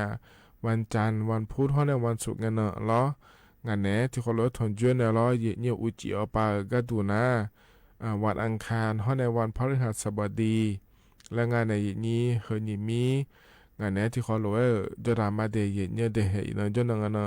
จนเจนี่นะฉลาดรู้แล้ววันอังคารงานฉลาดรู้เดียเนี่ยเดียยุ่มน้าขอเนี่ยนี่กะจอมีเนี่ยร้อยเนี่ยถึงไอ้ที่มีดอที่กะห้องในงานที่กะและมีเนี่ยบลาที่เสียนะขอเนี่ยเขารู้ว่าผ้าเย็นนี่เนี่ยทอนจุลมาเดียเนี่ยเดียที่มีเนี่ยเย็นนี่โยกานะรู้แล้วฉันเทเนี่ยนะฮะแต่เนี่ยแต่เย็นเนี่ยเราตัวชาเพราะเนี่ยบินหาดากามากาก็เฮจากกาดานนั้นเนี่ยบิสิบิกากามาเดเยเนียวเด รัฐบาลก็แม่ยังพาเรือก็แม่รอเย็นนี่นะก็ต้องเชื่อก็แม่ก็พอเนี่ยจะการอากาศด้านนั้นเนี่ยเบสิบิกามาเย็นเนี่ยเราที่ไม่ได้เย็นนี่ก็น่ารู้แล้วมาข้อไปในมารอเย็นเนี่ยเฟซบุ๊กไปในมาช่างแทนเนี่ยนะฮะอย่าไม่ได้เย็นเนี่ยดิมาข้อไปก็ดูนะขอเนี่ยAM ที่พายา4,000กิโลเฮิรตซ์พอปานแหน่เย็นเนี่ยฮอนแหน่รอเย็นเนี่ยแต่ก็เฟซบุ๊กไปก็ดูนะชมเยอะรอเลยเย็นนี้นะขอเนี่ยสวทจุดเชียงใหม่ AM 1476กิโลเฮิรตซ์ถลวยแม่เดยเย็นเดแต่ก็จะพอในขอในช่างแทนเนี่ยนะฮะดันยาแม่เย็นเนี่ยล้อนะเฟซบุ๊กปานนะเบอร์กดไลค์กดแชร์เธอเดินยาแม่ในเย็นนี้เธอไม่แน่ล้ออย่างนี้นะฮะรู้นะขอเนี่ยกดไลค์กดแชร์เธอจนเนี่ยยังไม่ได้เนี่ยเดเนี่ยชอถ่ายเฟซบุ๊กไปจอเดืองานเนี่ยก็จะการก็อย่านะฮะเกิดผายรอเนี่ยที่ขอรู้จอดามาเนี่ยรอกันเนี่ยนะเนี่ยอันนั้นจะแม่จะการด้านเนี่ยมาเดเนี่ยเดนุ่มจีเฮกาเนี่ยนะทอนเจออดีอาคาอันนั้นนะคือที่น่ะฉลางเดยเนียวบลาสีนะขอเนี่ยเยสีอาโคน้ำมังที่ขวาดีไทยอันนั้นนะอินาวันอังคารงานในอย่างนี้อันนั้นนะอันนั้นบลาสีนะสิงหาคมล้ออาโคนะนิพังอายาโกชุกงานเดยเนียวเฮน่าโคตัวละโตล้อเย็นนี้นะทอนเจอนิ่มจีอายามันละคุยงานเดงานนี้ก็แหลมถ่ายเราไม่อยากจะการอากาศด้านไหนมีนะต่อชาติพิมพ์ได้จอแม่นะฮะดามาหยีเนียวอายุมีชูในชาต่อช่างงานเดที่ขอรวยนะฮะเบียดามา เ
เธอนาต่อชาฮกานิมเจียยินเนทอนจูอายามเฮลาคุยล้อพอเนบินาหาดาเดยเนเดยกานาลูเอายานาหาเบียวดูเยเนี่ยล้อจนหาปาลาเนนาหาลาเยนี่ยกานาลูอุดุธรรมะเดยเนเดมาข้อปาเนนาหาเอล้อเฟบัวปาเนนาหาเอเดนิมจีนะล้อเลยเยนี้งานเนอายุเชื่อมือเนที่ขอรู้จดามาเดยเนเดแล้วก็ยมยากรแหลมถ่ายยาเยเนี่ยจะกอาการในพักแล้วล้อเยเนี่ยที่ไม่เนี่ยอายามมาเธอมาบีเจนี่แล้วเลยเยนี่ก็แหลมถ่ายเฮจะกอาการได้ในบิสิบิกาเนี่ยเดยเนเดอาดัมแบกก็นะล้อเยเนี่ยวิวชัดชอเชื่อพอปานเนเราจะไม่จะกอาการได้ในเนี่ยเยเนี่ยล้อแต่ก็วิวชัดชอเชื่อล้อกรมอุตุนิยมวิทยาและขั้วปานเนจะกอาการหน้าเฮกาอันสิเยล้อเฮจอลอนี่งาเดยเนเดอเดือไทยมีขอแนลาตาฮปาอุเยยมยาเยเยเลงเจสนิเยเลยังะเจเดยเนเดอันโกล้อเลยนี่นะล้อเยเนเฮกาเจมาเมื่อละคุยเจหาเมื่อลำปางพะเยาแพร่น่านอุตรดิตถ์พิษณุโลกเพชรบูรณ์ฮอดแนตากเขามีเมื่อเราคุยชอตายย้อนเจงเจเยเนี่ยอันโกล้อเยเนียวนาอันสิเยนาขอเนี่ยล้อเยเนียวแม่ห้องสอนเจมาเหมือเจหาเหมือลำปางพะเยาแพร่น่านตากสุโขทัยกำแพงเพชรพิษณุโลกพิจิตรฮอนเนลเพชรบูรณ์และขั้วเหมือยายองอาเจเดเยเนียเดอันโกงอันเยเหลียวหมาอิสันนิหมาอันน่ะอันสิเยพะเยหมาเจงสิเจเยเนี่ยล้อโกเชเนลเยเชบิมกันเยเลยยังอาเจเดทีอาบิมและเกิงเงล้อเยเนี่ยที่ไม่นายเยเนี่ยยายองงานเนี่ยเยนี่ล้อบะฮือเลกามิใช้ยาเลกาแม่มุตาเอกาแม่เดเยเนี่ยเดเฮตกานิมสออุจิละลาอายามเมื่อละคุยล้อเลยเยนี่ทกาอำเภอดอยหลวงล้อเยเนี่ยบ้านดอยงามหมู่ที่4ฮอเนี่ยบ้านใหม่ดอยงามหมู่ที่11ตำบลโชคชัยอำเภอดอยหลวงจังหวัดเชียงรายละคุยล้อจะหาเมื่อละคุยขอเนี่ยล้อบาคือเลงอาเจล้อเลยเยนี่ทกางานเนี่ยคือเกิดพัวล้อเดินเลงอาเจเดเยเนี่ยเดยอมยาหยอขอเนี่ยอินุมสาลุง่าเยเนี่ยล้อทกาเนี่ยเดี๋ยวเราเดินจ่อเดินไม่งั้นเจเลยยังกันเราเนี่ยเยนี่อีจูต่างดานยาเดินแล้วเราเลยเยนี่ยอเราเจนี่ที่มีในยุ่มน้าขอเนี่ยเราเยเนี่ยถึงกับองค์กรปกครองส่วนท้องถิ่นมาเจ้าหน้าที่ว่ามาเลออนเนี่ยเยเนี่ยชาวบ้านเนี่ยเลี้ยงาเดเยเนี่ยเดที่มีในเยเนี่ยถึงกับราชการปานจากการกายเมื่อชันแทนในนาหาเจเดเยเนี่ยเดหากปะก็ช่างก็พอเราเยเนี่ยจุดนั้นละงานเจรอนายมิชาเป็นแบบยังไงเจแล้วเราเยเนี่ยนะขอเนี่ยถึงกับยอมาจากการโดยมันเจเดอายามาเกลามีนะเยเนี่ยเขามาจากการนั้นเนี่ยอยู่ฮัมมโดขอเนี่ยพอโดยเนี่ยพายเราเจเจเนี่ยพายแล้วงานในเยนี้เธอมีเนี่ยเดเยเนี่ยเดเยเนี่ยเหรอกามาข้อปานเนี่ยกางานเนี่ยจากกาเฟบัวปานเนี่ยขอเนี่ยชันแทนเนี่ยนะฮะเนี่ยแม่เดเยเนี่ยเดน่าร้อยเนี่ยจลังเงยจอนละหลวยเนี่ยหลวยล้ออินว่าที่เจมาจะที่เจมาเปลังเงยล้อเนี่ยมิฉาไม่รู้หุ่มมารู้มันจะล้อบาคือล้อหุ่มมาจะเงยล้อเลยเยนี้นากาหุ่มมาจุ่มยากันเนี่ยล้อเธอมิฉามยาหุ่มมาเบียเลี้ยวโลล้อบาคือเลี้ยวโลแล้วนะที่ปวดนาสายามาจานี่เปย์เนี่ยเยเนี่ยเราเธอมิเนี่ยล้อเกยเนี่ยนะมาค่อยติเลยถิ่มยะถาเยเนี่ยก็ก่อเกเจจะเล่าขอเนี่ยก็พอเนี่ยมาข้อปาลน่านว่าพัฒนาอยู่เมื่อเธอเดนะหายะเยเนี่ยเราเธอก็เธอในเยเนี่ยเยอะฐานะขอเนี่ยมือง่าเดและในเลี้ยเนี่ยเธอละชะลังเงนะขอเนี่ยก็ก่อการแนมเราราชการปานแนมเยเนี่ยจะกายกาเกิดกาเยเนี่ยยากาเกินยาผายแล้วเราเยเนี่ยที่ไม่แน่เราเยเนี่ยเหรอกาอันกัวเนี่ยสี่เยงเกินนี่นะเยเราเยเลยง่าเดยังเราเดแล้วจะกายกาดาเนี่ยบิสิบิกาเลเดเยเนี่ยเดเฮนะขอเนี่ยอัดแบกก็ล้อเยเนี่ยน่าใจที่ก็ดูนะขอเนี่ยทกา อันนั้นตีเนี่ยเจริญเนี่ยนะเราเหยียดถึงการดันหัวปลาเขาเนี่ยกรมการขนส่งทางบกแล้วเลยอย่างนี้ใบขับขี่หุ่นมาเจ้าพอปะเราเนี่ยภาษีหุ่นมาที่คนที่โปรัฐบาลยาบีเธอเราโลเคอร์มาโลยาเดิมมาเราเลยเนี่ยอะไรจ้าเนี่ยเราจังได้ทีมยังไงเดียเนี่ยเดเธอก็เธอก่อนนะขอนี่อย่างนี้เธอเนี่ยโลหุ่นมาโลเคอร์มาอยู่ในย่อปลาจะบ่อหน้าชอบใบสั่งจราจรและขั้วเธอดันหนุนในบินเหนียวยาแม่ในอย่างนี้ช่วงมาขายเฮือยานัสดายาของยาเรายังจำบอกเฮือสดาติมีแนวเราเลยอย่างนี้นาทีนาเราเลยอย่างนี้สดามาติเนี่ยจ้องอาเจเราย่อปลาจะบ่อในใบสั่งและขั้วเธอยาหล่าเราอย่างนี้อินุ่มแห่อันตีในละตาหัวปลานะช่วงมาขายเธอก็ใบสั่งจราจรและขั้วเธอสดามาของนะขอเนี่ยที่คนที่โปภาษีเธอเรารัฐบาลยาเบียเธอเราเลยอย่างนี้จะอิงเอลเธอมามานี่เรอมีเชื่อปาเดมียหุ่นจอมมาบินในสิเจอย่างนี้ล้อภาษีเผยบีจีเนี่ยกันเนี่ยรออย่างนี้นะเธอก็เนี่ยใบสั่งจราจรและคู่เธอยาหนาขอให้จอมมาบิของอีเจอย่างนี้เพื่อของจีเนี่ยรออย่างนี้เธอก็ไปวงกลมและคู่เธอกรมการขนส่งทางบกและคู่การรอมีเสียภาษีจีมาเดียวหัวเดและเดมียหุ่นบีชาลายามาเจอย่างนี้สดามาคันเดียวกันให้มาบินในสิเจเดอย่างนี้เดถึงมีเนี่ยล้ออย่างนี้ว่านะหลวงเขารู้อย่างไอ้เนี่ยงานเทียเนี่ยล้อใบสั่งจราจรและคู่เธอนะขอเนี่ยอดีตเนี่ยย้อนจับบอลเนี่ยล้ออย่างนี้เราอยู่มันก็จะอยู่มาปาเดย้อนจับบอลเนี่ยตอนนั้นเนี่ยสดาติงานเนี่ยอย่างนี้จนน้อยจับบอลงานเดล้อมาบินจับบอลก็ดูเดและงานเนี่ยอย่างนี้ถึงมีเนี่ยเราอยู่มันก็จะอยู่มาปายาขายยังไงนุ่มหนาล้ออย่างนี้สดาตินะขอเนี่ยชาลาเบอร์อย่างนี้ถ้าเที่ยวขอเนี่ยทิตานั่งอายาบ้านเนี่ยละตาหัวปลาอย่างเนี่ยที่นั่นนะขอนี้อยู่หา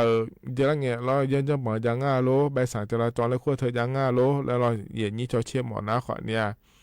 เธอก็เราเนี่ยแอปพลิเคชันทางรัฐและขั้วปลาเนี่ยจะเชื่อเนี่ยไม่ได้เนี่ยเด็กข้อมูลจราจรและมันเสียก็เราหัวปลาบุญทันในจาแม่อย่างเนี่ยหรองาขอนี้จะเชื่อเขามาเราอย่างน้ำมันสิสุดท้ายจะโดนอดียังจะบังอาจได้แล้วเฮ้ไปสั่งจราจรและคุยหุ่มล้อเหยียดเนี่ยวที่ไม่ได้เหยียดเนี่ยล้ออยู่ห่างยังง่ารู้และชดเชยข้อมูลนะขอเนี่ยเธอก็แอปพลิเคชันทางร้านได้คู่ไปเลยเนี่ยขอเล่นยังไม่ได้เหยียดเนี่ยเดไอ้ขอเนี่ยยกขอเนี่ยภาษีดอยเงินภาษีบีเงินยาของอีเมลเดเหยียดเนี่ยเดที่ไม่ได้มือตื้อหุ่มนะขอเนี่ยเราอยู่มันก็จะอยู่ไงยาย่อง่ายในเหยียดนี้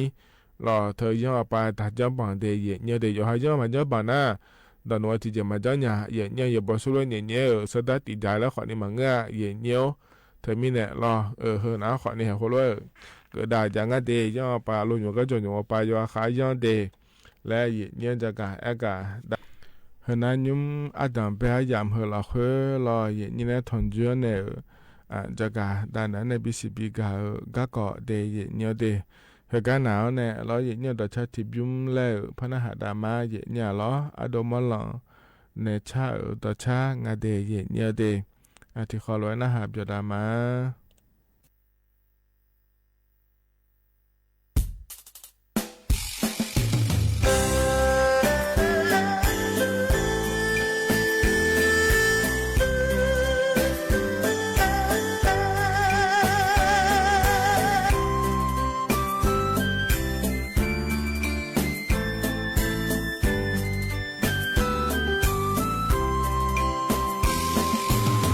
秋天偏美湖接就近啊，老师啊你接我就送啊，呀哟我不去马赛基，我不要你送你一整啊，看见我的给你啊看，啊昨夜我到去我家楼啊。to ma phu la khom bien u ta ya la nga ya che bo le nye ya che ya bi ha bu da ya chu bo ko nge ya chu ya bi ja yo ma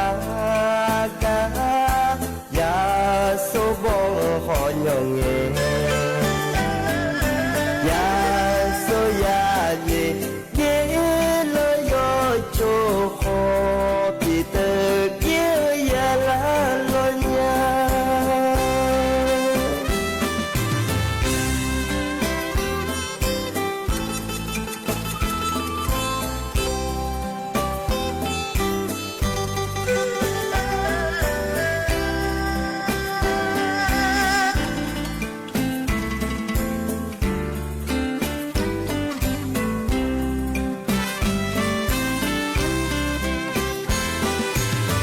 cho thì khiến mẹ hú chế chơi chinh à nó sẽ nhí chế hú chế song à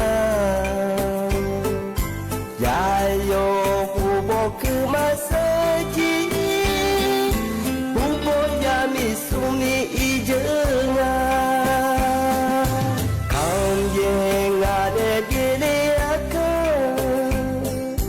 à cho ye nu đó chừng u cha lòng à ngà ye ngô ngà ya to ma phứ ngà không ye ngô to ya la ngà ya che bo ho nghe ya che ya ye ha de ga ya chu bo ho cùng nghe ya chu ya ye cha yo ma ga ya so bo ho nhong nghe ya so ya ye ye lo yo cho ho pi te ye ya la lo nya ya che bo ho nghe ya che ya ye ha de ga ya chu bo ho cùng nghe ya chu ya ye cha yo ma ga ya so bo ho nhong nghe ya so ya ye ye lo yo cho ho pi te ye ya la lo nya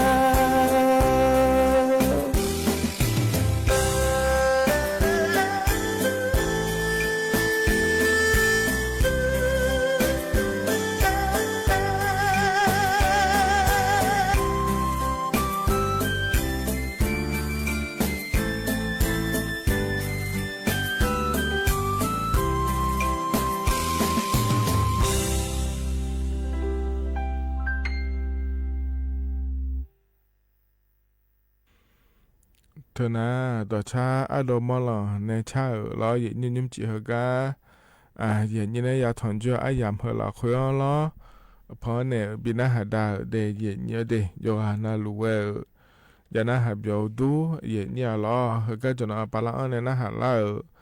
โยฮานาลูเวอุดุธรรมะเดเย็นเยอะเดข้อปานในนาหาแม่เฟบัวปานในนาหาแม่ล้อเย็นเยอะยุ่มจีนางานแหนอายุเชื่อมือเนี่ยที่ขอหลวงจดามาอย่างเนี่ยอุสุอาดัมเบียยามนักคุยนะขอเนี่ยเยอะชาชอเชื่อว่าปานเนี่ยก็ก็รออย่างจะการกาดานในบิสิบิกามาเดยุ่งเหตุการณ์นั้นไม่หัวเปล่าเยอะอย่างนี้เลยจังเดเราเดือดไทยมีคนในเราต่อปาแม่งเจพยายามเจงเจเราเยอะมาเยอะเลยในน้ำผานแบบยาเลกาโลเราบาหือเลกาโลแล้วเราเห็นยุ่งสอยสอยนานเนี่ยเราถึงก็อำเภอลอยหลวงหอปาเราบาหือเลยจังเดเลยจะการกาดานมันเนี่ยนี้ถึงไม่ได้อย่างนี้โยอานารู้อยู่จนเรารู้อยู่แล้วผมต้องงานในเนี่ยอย่างนี้เราอยู่มันก็จะอยู่มันเดิมกำมันขาก็อย่าลาเดินนะคนนี้ก็มาอยู่มือพายจนแม่ชดเชยหอเดียเนี่ยเดย์จู่มาตอนลานะคนนี้ฮะอย่าลาคนนี้สาลาไม่เนี่ยเราเลยอย่างนี้ไม่เนี่ยเราอย่างนี้มานะหาตอนยาเดินนะคนนี้จะนอปะเฟบัวปะเนี่ยนะหาคนยาไม่เดย์เนี่ยเดย์แล้วก็เนี่ยนะก็กอลมเท้าจะกาแอกาแต่เนี่ยมาเนี่ยนี่มันก็จะการอากาศตอนนั้นในบีซีบีกาเหรอนะเราอย่างนี้ว่าอย่างนี้เธอก็จะหาเมื่อปาจอเดือแต่มาเงือขอเนี่ยเราอย่างนี้ย้อนยับภายแล้วจะการอากาศตอนนั้นในบีซีบีกาเลยอย่างนี้หรอไอ้ขอเนี่ยก็ก่อนนั้นจะหาเมื่อก็ติดต่อหอปานเนี่ยเราชอบมีของ บายุโรปมีของปะล้อเลยอย่างนี้ไอซ์แลนด์แคนาดาและคูกากาบิมีเนาะยามาเดแล้วเราสวยอีหมอเนี่ยแล้วเธอก็อยู่มาในไงชอเลยเนี่ยไม่เดและเอล่าเธอชอล่าเธอจอเนี่ยเราอย่างนี้จะมีอะไรจังเลี้ยเนี่ยอินุมสาลัวจงอาเจเดยเนี่ยเดอินุมเธอก็ดานโนจอก็ดอจับบิเลแต่ขอนี่อายาก็ดอแพ้เราอย่างนี้ทีก็ก็ดูนะขอเนี่ยสดาเธอก็จีแต่สมเชบานเนี่ยเชบานก็นี่งาเดยเนี่ยเดอินุมเธอก็ดานโนจอพอดอจับบิเลเราอย่างนี้ดอตอลัวเย่เชติกาจงอาเจเดยเนี่ยเดเธอก็จะหาเมื่อปาแต่ก็ช่วยว่า后来有个有么那好呢，前一个我睇嘢呢，哎咯，这个ที่เขารู้แล้วเนี่ยสำนักงานจัดหางานจังหวัดเชียงรายละคุยรอ嘢เนี่ยเขาเนี่ยด่านหนูเราจะเลี้ยง嘢เนี่ยที่ปชบ้านเนี่ยละเสเลยแล้วเนี่ยสาเสมีอะไรแล้วเราสดาจิมถาสดาอาชองบาดาถารอ嘢เนี่ยนี่เสสมเสเราที่อานานี่เสกุยเมื่อเนี่ยที่อานาสมเสงาเมื่อก็นี่ยาจีรอ嘢เนี่ยอีนุ่มแต่เราเธอก็ชอเลี้ยกันเนี่ยคนนี้แต่คนนี้มันไงชอนยาเนี่ยสายเลี้ยแล้วเราเสด็จคนนี้คนจีกันเนี่ยแล้วเราเยี่ยวเธอมีเนี่ยเราเยี่ยวอีนุ่มนะคนเนี่ยเราเลยนี้ดันโนฮอปาชอชีฮองเนี่ยเราเธอก็ชอมีของก็บุมียามาเดแล้วชอเฟติโตฮอปาเนี่ยชอเราปาเนี่ยชอเธอเราเยี่ยวเฮก็เฮเดนะย่อปาจังฉาเนี่ยมั่วมันก็งาเจเนี่ยเหรอชอบใบอนุญาตประกอบธุรกิจและคุ้งอาเทียเนี่ยเหรอยกนาลูทก็ชอบมีของเสดญาเธอนะอย่าบอกสรวยจังยามังงาเดยเนี่ยเดเธอเนี่ยรัฐบาลปานเนี่ยที่เขาลดน้ำตามังเงินนะเนี่ยเฮก็เอกเงี้ยแล้วนี่มาอย่างนั้นง่ายอย่าจ่อนาลูอยากจะกาเอกาได้เนี่ยมาเนี่ยเราชอบในห้างเงินเนี่ยชอลากาถ้าจังเลยเดออนไลน์เขาไปเนี่ยมันก็จะยุบพม่าถ้าเชื่อเลยอย่างนี้ชั่วมันสิไม่เพียงนะแม่คนที่จ้อยมาโมโหกาเลยเนี่ยเดือพวงละเกินในชอละไม่เพียงนะแม่มาคนเนี่ยเดือไม่ซื้ออย่างกางานแล้วก็เงี้ยเลยเนี่ยออนไลน์เขาไปเนี่ยมันจะยุบอย่างก็ยุบจังเลยเนี่ยมันสิเนี่ยเราถึงมีเนี่ยเขาอย่างอะไรเนี่ยเดแล้วแต่การในไก่และขั้วที่จังอะไรเนี่ยแต่การตอนนู้นแบบเนี่ยเราเนี่ยเฮือนะเขาเนี่ยอาโคสมเช่นยี่ขวมจังละอำเภอแม่ฟ้าหลวงจีฮาเหมือมามานี่นะอาจจะเนี่ยอดีอาขาช่วยจะแม่เหือนะแล้วเนี่ยนี่เหือนะแล้วก็เหือนะขอเนี่ยเธอก็อายุมาตัวชมีของอีโดหมอมีอะไรแล้วเนี่ยเธอมีเนี่ยเธอก็ติดต่อเขาปะรอมองอยู่เธอก็ชมีของเสือตัวเนี่ยก็เป็นอินยามาเดแล้วเนี่ยเธอมีอยู่ที่อีหมอมีอะไรแล้วบาแคนาดามีของบีอินยามาแล้วเจเธอมีอยู่ที่อีหมอมีอะไรแล้วเธอมีเนี่ยก็เลยเนี่ยน่าหาเลี้ยเนี่ยร้อยเนี่ยเธอเนี่ยเสด็จยามาโลแล้วเราเลยน่าหาเลี้ยจริงๆเนี่ยน่าเดินยามาเดลัยเนี่ยก็ก่อให้ผมเดินได้จริงๆล้อน่าจะน่าขอเนี่ยร้อยเนี่ยน่าก็กูเพื่อแม่เอกสารอยู่เจน่าลูกก็แม่ร้อยเนี่ยเธอก็สมเสยมือบ่าจีเนี่ยน่าคุยแต่มันก็จะใช้เงี้ยอยู่เจน่าลูกจังชาเพื่อสมมือกูพาบ่าและภาษาเจเลยอย่างนี้ใช่เนาะเธอน่าเนี่ยเราภาษาของในพระบินเนี่ยเนี่ยเดน่ายมยากขอเนี่ยเราอยากอีโดกันเนี่ยฮิบากังเงฐานเนี่ยตอนนู้นในปีเนี่ยเดอขอในจอฮิบามีของพอไปอีโดเนี่ยเราเนี่ยเติมมาจังฉานี่มีเนี่ยเลยอยากเกิดงานในเอกสารอยู่เจนรู้จำยอดจนรู้ละจีงานในตัวชุดเนี่ยเกินหนาเราเนี่ยเธอมีเนี่ยเราเนี่ยชาลาเบอร์เนี่ยอยู่หันในจิมถาสดาขอนี่ไม่มาลุเรื่องงานเลยแหละช่องพระภาษาพาเนี่ยเรายังหลุดเยอะเนี่ยเราเลยนี้อย่าอีเมลแล้วพันเนี่ยทุ่มถาเลยอาศัยอย่างชนในBCBCโซมีเนี่ยเราเนี่ยที่ไม่ได้อินยุ่มนะขอนี่เดี๋ยวเนี่ยเดี๋ยวดันหัวปลาก็ดูนะขอเนี่ยเธอก็ส่วนมาขาเธอก็มาเฮมูเนี่ยคนเราไม่ใช่เสื้อเดจอนะขอนี่ดันหัวปลาจากอะไรเนี่ยไม่ได้และทุเรศจากการแกเกลืองเราลงพักเราอย่างเนี่ยตอนนี้มีหัวมัวดูเดี๋ยวเนี่ยจะหางานจังหวะหัวปลาในจากการแกนะเราอย่างงานในย้อนเราเดี๋ยวเนี่ยจะหางานจังหวะหัวปลาในจากการแกนะส่วนมาขาเนี่ยชอละเนี่ยเราเนี่ยแห่ง่าเราชอยมยาก็มาเดสโดมาเดแล้วเราส่วนมาขาชมีของก็มีหมอนั่งอันนี้ก็จะเลยเนี่ยไม่เดแล้วลานาขอเนี่ยเ ถาจังเลจะเดเยเนเดเดทิกานะมานี่จ้าเดขอนี่จ้อเอาเลยสุดโดยยาวแล้วถึงกรมการจะหางานไปเนี่ยหลายจานเนี่ยจังได้มีแน่เราเลยนี่ไอ้ขอเนี่ยแล้วรัฐบาลปังกรมการจะหางานไปยมือพายจนไม่ยานะหางานเดบริษัทเฮ้ยมาเนี่ยยางาโลแล้วเนี่ยเฮ้ยว่ายมือพายนะหาเนี่ยมึงละถ่ายเจอแล้วขอในมือดื้อผมนะแล้วเนี่ยถึงกรมการจะหางานไปเลยอันเนี่ยนะหาเลยเจเนี่ยเราอยู่หามีช่วยมีของอินโดนีเซียมีหมอมีอะไรแล้วขอในนี้ว่าเจมีของพอเนี่ยบิมยางาแล้วถึงก็จะพอนะฮะเนี่ยไม่จะเดย์เนี่ยเดย์อยู่หาเนี่ยมาสิญญาช่วยหาเงือกอะไรแล้วคนละชอลากาออนไลน์ไปเนี่ยช่วยแล้วก็บิมยามาเดย์แล้วลากามาเจถ้าจังเลยเดย์แล้วทุเรศจากการกางาเทียเนี่ยล้อถึงมีเนี่ยนี่อยู่กันนะรู้ว่าย้อนยาผาแล้วจากการกาด้านเนี่ยบิสิบิกาเลยเดย์เนี่ยเดย์นั่นก็ก่อนเนี่ยตัดเล่นนี่เราเนี่ยใจที่ก็ดูเนี่ยจะละเงี้ยจะเราเธออยู่ดื้อไม้เงี้ยคือก็เนี่ยเราเธอก็เนี่ยทีวีป้าแม่มาขอป้าแม่เราเลยนี่ก็ให้ยาละก็ชมยาวที่เราเนี่ยก็ตัวเดียวก็เธอก็อยู่ทั่วป้าแม่ยามองานในนี้นายฮารุนโซโลและคู่ยาแต่ยังงานชมมากุเลนะเราเลยนี่ก็เหือนะขอเนี่ยชออินฟลูเอนเซอร์และคู่งานเนี่ยเหรอให้ฮาลาอยู่ในตัวเด็กก็เอี่ยวดวงอาบัตถอยวิดีโอถอยเราแต่ก็อยู่ทั่วป้าดอโลติดต่อหุ่มมาดอโลและงานในนี้ก็เหือเราอยู่มีเขาเอี่ยวล่าแม่เนี่ยช่างเราเนี่ยขอเนี่ยจะดื้อแม่ก็สากาลพะอายุเนี่ยสายเอี่ยวมีของเอี่ยวเธอนะขอเนี่ยจอเจียและคู่มีของงานเดียเนี่ยเด็กก็ชิงอาเจ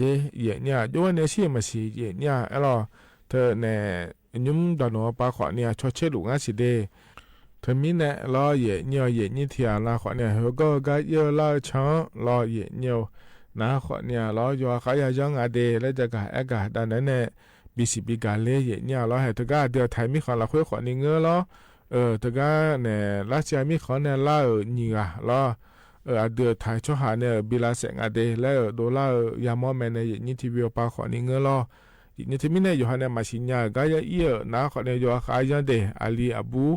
รออยู่นะลูกเดเนี่ยเด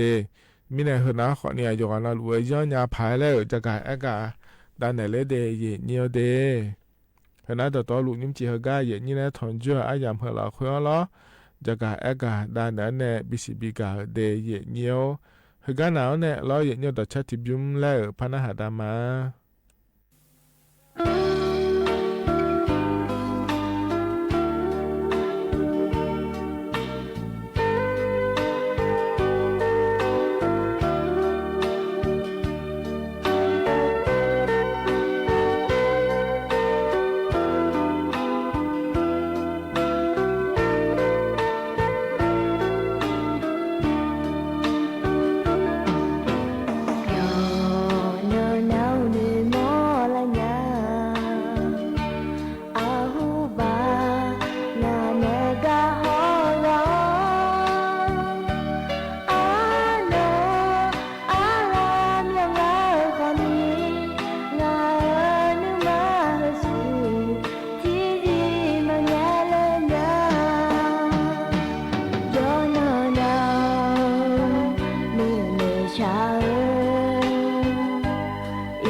เธอนาดอชาใจที่บิมเฮกาเยเนี่ยพอเนี่ยบินาหัดดาล้อ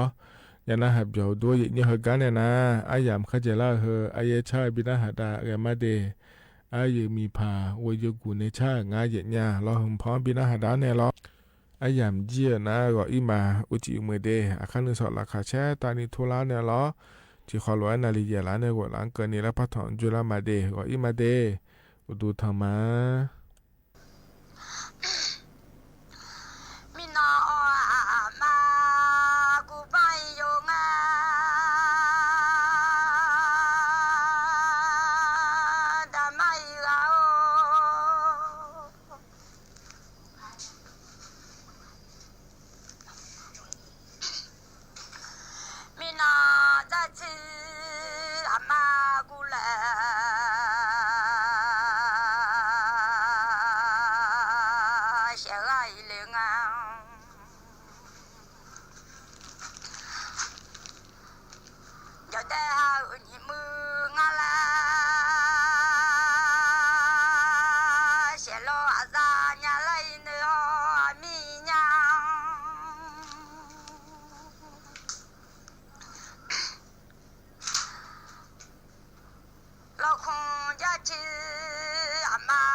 下让破一太娘。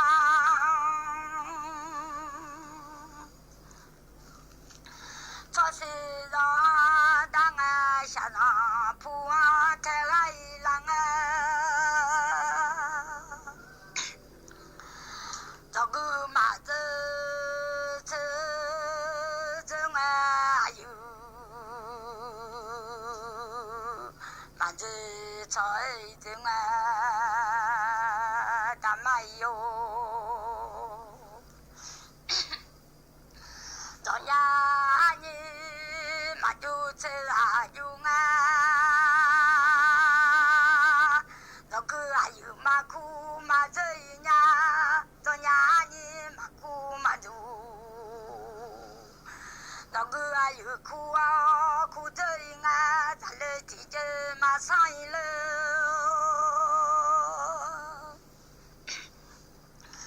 到了我家姐姐马铺，这个应啊，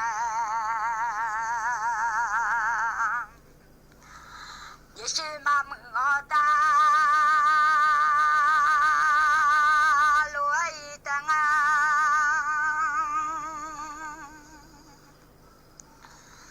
是马门好大，带我马来路呀，大马一个哦。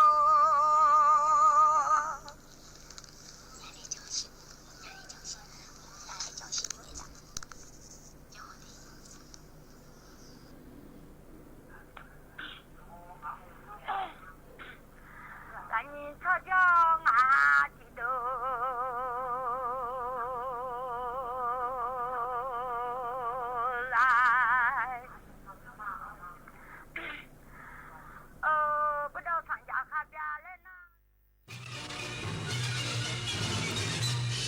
สถานีวิทยุกระจายเสียงแห่งประเทศไทยและเครือข่ายทั่วประเทศเสนอข่าวต้นชั่วโมงรู้เร็วรู้จริงเกาะติดทุกสถานการณ์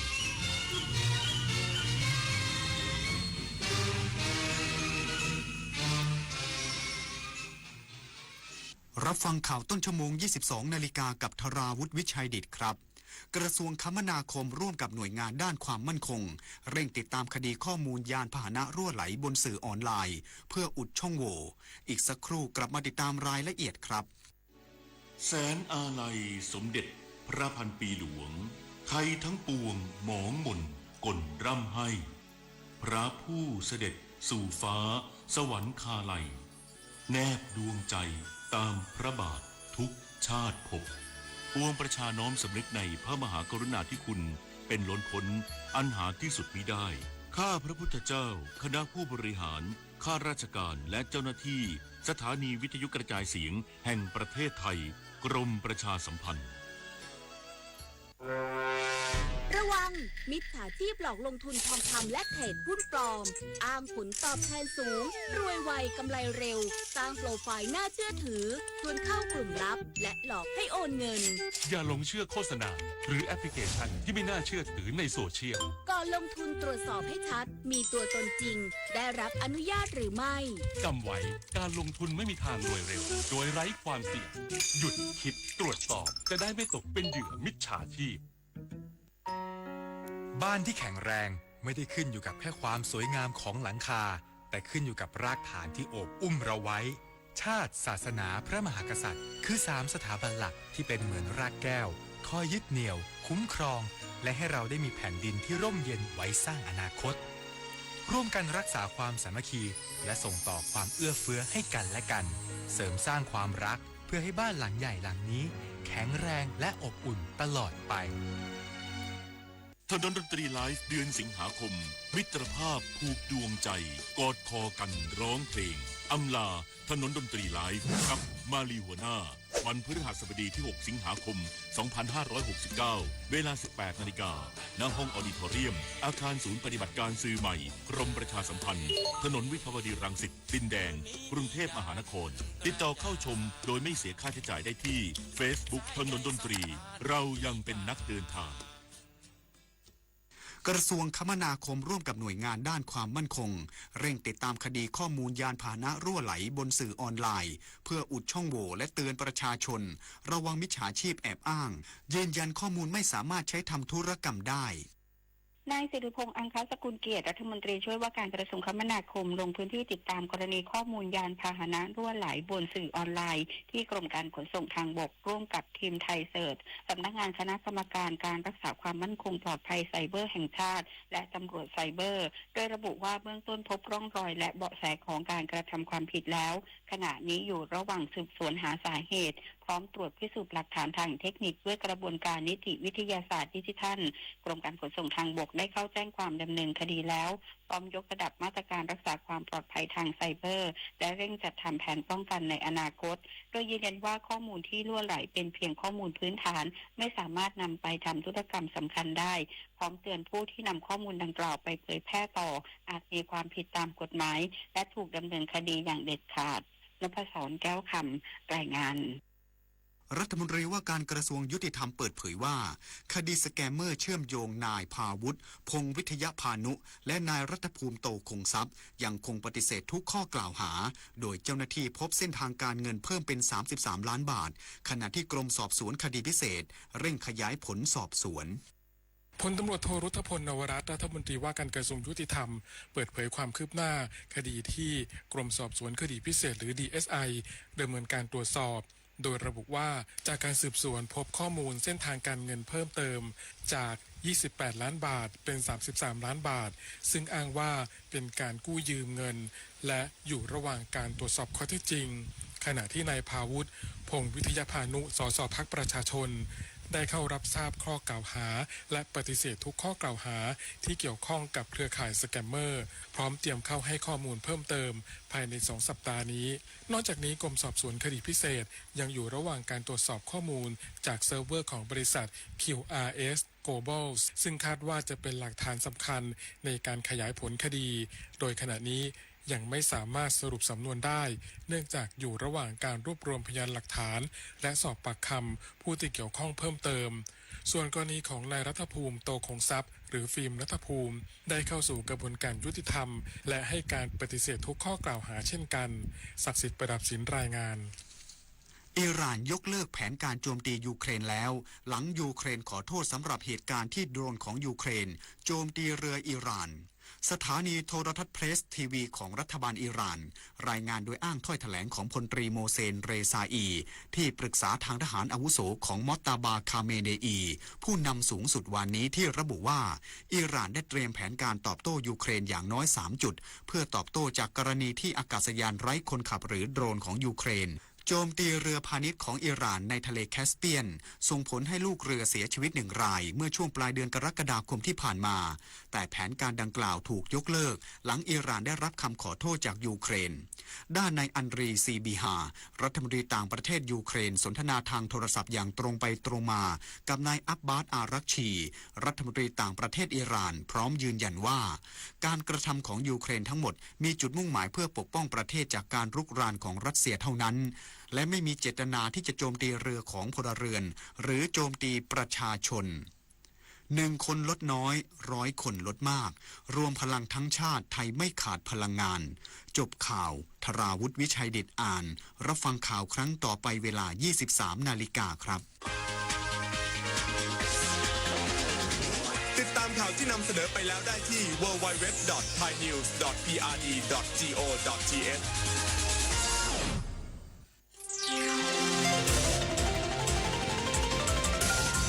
วิทยุแห่งประเทศไทยให้ความรู้กู้ความสุข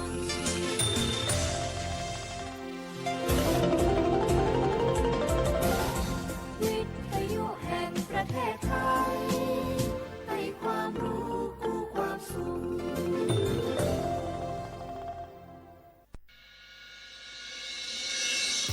สถานีวิทยุกระจายเสียงแห่งประเทศไทยจังหวัดเชียงใหม่ AM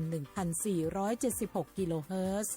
สถานีวิทยุภาคภาษาชาติพันธุ์แห่งเดียวในประเทศไทยที่มีความทันสมัยเชื่อถือได้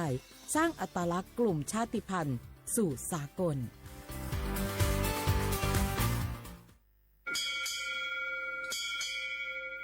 โอโบดะจ้า โอเบชอเปอร์ เหมอซุงคา ปอกว่า ย้อซง อุดูธรรมา สถานีวิทยุภาษาชาติพันธุ์แห่งเดียวในประเทศไทย ทันสมัยเชื่อถือได้ แล้วพบกันที่ สวทเชียงใหม่ AM 1476 กิโลเฮิรตซ์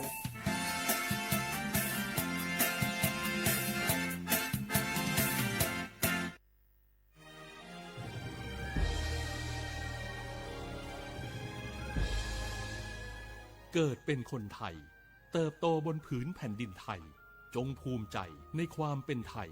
ชาติไทยเรานั้นนับเป็นชาติที่มีความเป็นมาเก่าแก่ยาวนานเรามีภาษาวัฒนธรรมและมีสิ่งต่างๆที่เป็นเอกลักษณ์ให้เราได้ภาคภูมิใจในความเป็นคนไทย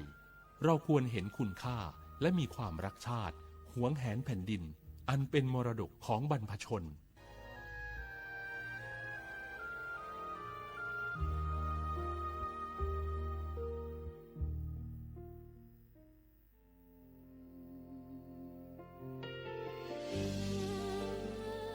พระเสด็จสู่แดนสวงไทยทั้งปวงน้อมสำนึกในพระมหากรุณาธิคุณตราบนิรันดร์ข้าพระพุทธเจ้าข้าราชการและเจ้าหน้าที่สถานีวิทยุกระจายเสียงแห่งประเทศไทยจังหวัดเชียงใหม่กรมประชาสัมพันธ์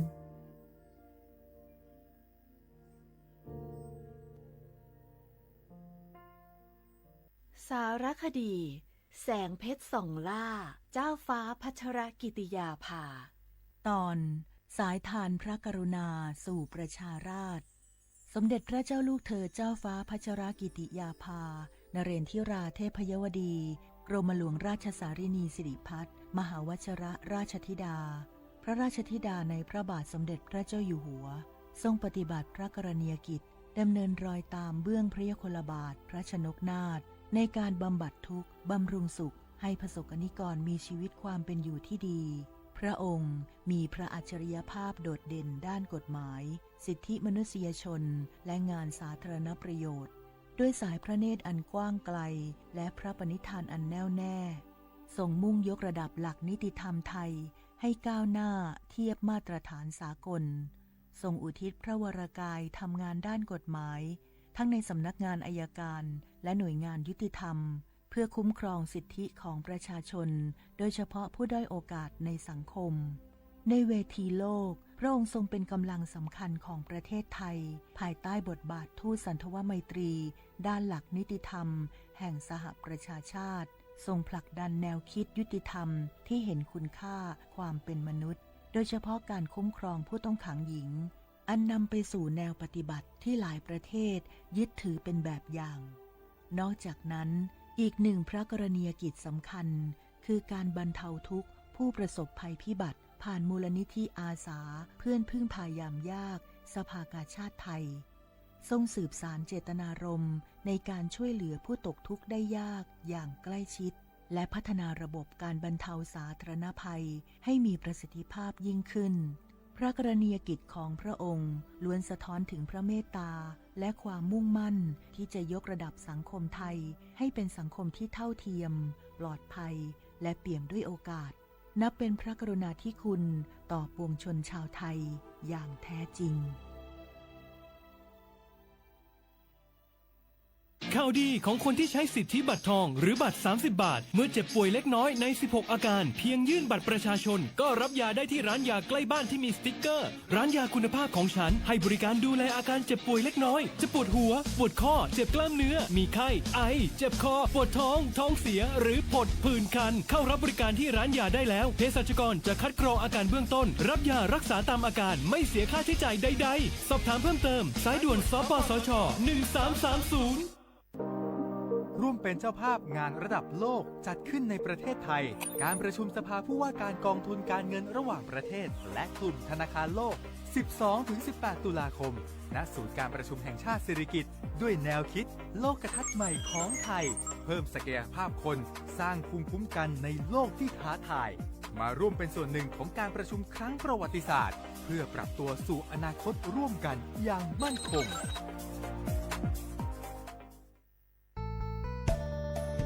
สถานีวิทยุกระจายเสียงแห่งประเทศไทยจังหวัดเชียงใหม่กรมประชาสัมพันธ์ประกาศรับสมัครบุคคลเป็นลูกจ้างเหมาบริการตำแหน่งพนักงานกระจายเสียงภาษาเมียนจำนวน1 อัตราเพื่อเป็นตัวแทนนำข่าวสารร่วมพัฒนาคุณภาพชีวิตชาวเมียนและเผยแพร่วัฒนธรรมท้องถิ่นให้เป็นที่รู้จักผู้สนใจยื่นใบสมัครด้วยตนเองได้ที่งานธุรการสถานีวิทยุกระจายเสียงแห่งประเทศไทยจังหวัดเชียงใหม่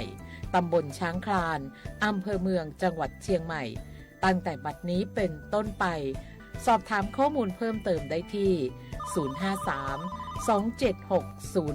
053-276-068ในวันและเวลาราชการมังเลี้ยวเอาเก่งเจ้าก็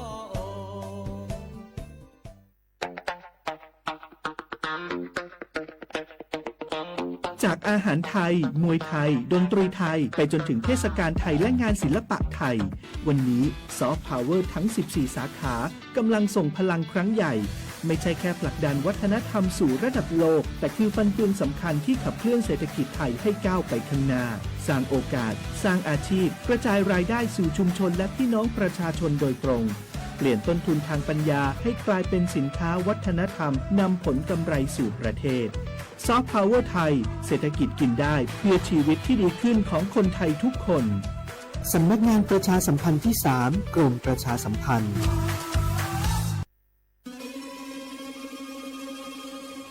สำคัญมาถึงแล้วเจียงใหม่นครหลวงของล้านนาสู่การเป็นมรดกโลกต่างวัฒนธรรมขององค์การยูเนสโกเมืองที่ยังมีชีวิตและมีประชาชนอาศัยอยู่ร่วมกันวันที่ 3-8 สิงหาคม 2569 นี้สภาการโบราณสถานระหว่างประเทศจะลงพื้นที่ตรวจความพร้อมจังหวัดเจียงใหม่ขอเชิญชวนภาครัฐเอกชนและพี่น้องชาวเจียงใหม่ทุกคนมาร่วมแรงร่วมใจพัฒนาปรับปรุงพื้นที่ทั้ง5ประตู4แจ่งตามแนวคูเมืองและ7วัดสำคัญวัดเจียงมั่นวัดพระสิงห์วัดเจดีย์หลวงวัดพระธาตุดอยสุเทพวัดสวนดอกวัด7ยอดและวัดอุโมงค์ช่วยกันดูแลให้สะอาดงดงามคงคุณค่าสถาปัตยกรรมดั้งเดิมเพื่อต้อนรับการตรวจครั้งสำคัญนี้ร่วมกันร่วมสนับสนุนเจียงใหม่สู่เมืองมรดกโลกต่างวัฒนธรรมโดยสวท.เจียงใหม่สำนักงานประชาสัมพันธ์ที่3กรมประชาสัมพันธ์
เป็นลู่แหลกลายอยู่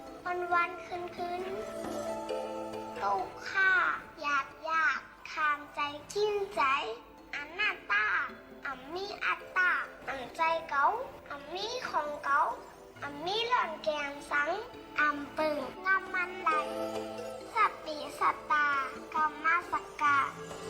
สัตวะตั้งหลายในปวดไผ่ก็มันขากะไผ่ก็มันตุ้งกามดีกามจ้าไหนเป็นคู่ของอันแจดอันมาดตาโตเก่าเย้าเขาเฮ็ดดีเขาเตะไรนี้เขาเฮ็ดจ้าเขาตักเตะไรจ้าคู่โตกันตาพี่น้องตาย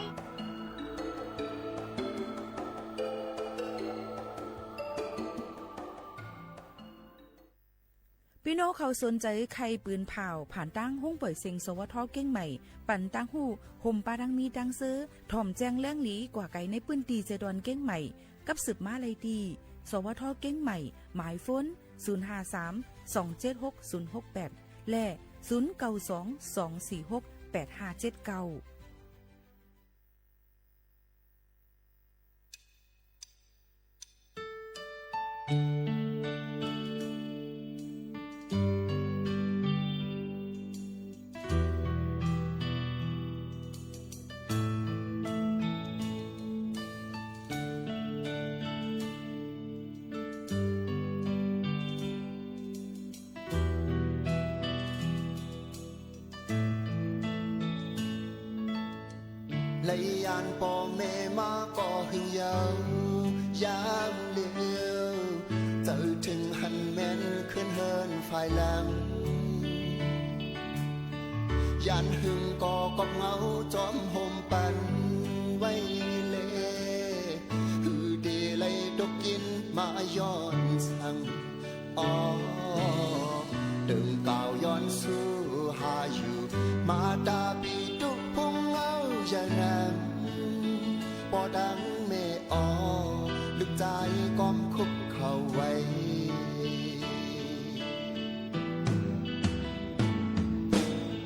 การนำปุนพรมีไว้อยู่เลยยามเดียวเจอถึงหันแม่นขึ้นเฮินอยู่ก่อนดีจือจันเมื่อเฮินเป็ดในเสวนเธอเฮาดีบุดแดงจองต่างเยอะมายอ๋อการลึกหิมไฟไม่นาอำบางอำเกินกวนมาอยากดังมุงอ่านเมื่อนาบุญพรกึกจับตัวไว้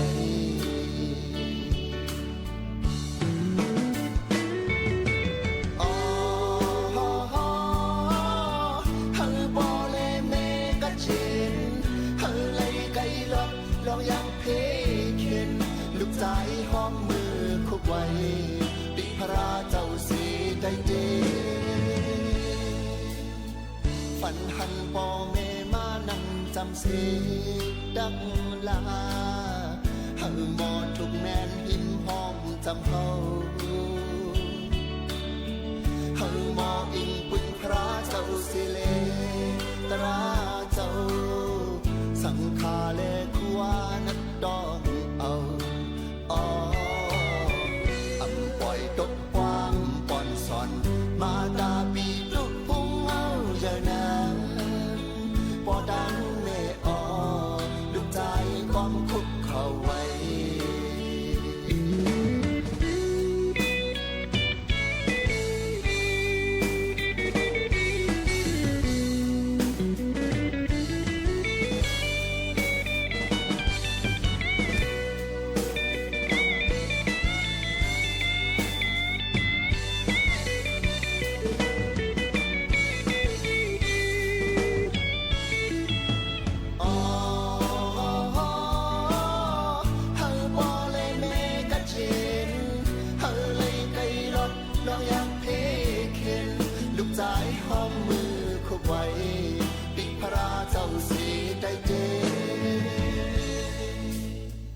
ฝันหันปอเมมานั่งจำเส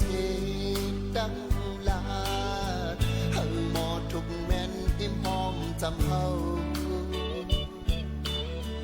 เฮาหมออิงปึงพระเจ้าสิเลตราเจ้าสังฆาเลขัวนักดองเอาอ๋ออำปล่อยตกความป่อนสอนมาตาปีตุกพุงเอาอย่านั้นปอดังเมออลูกใจก้อมคุกเข้าไว้ปอดังเมออลูกใจก้อมคุกเข้าไว้ปอดังเมออลูกใจก้อมคุกเข้าไว้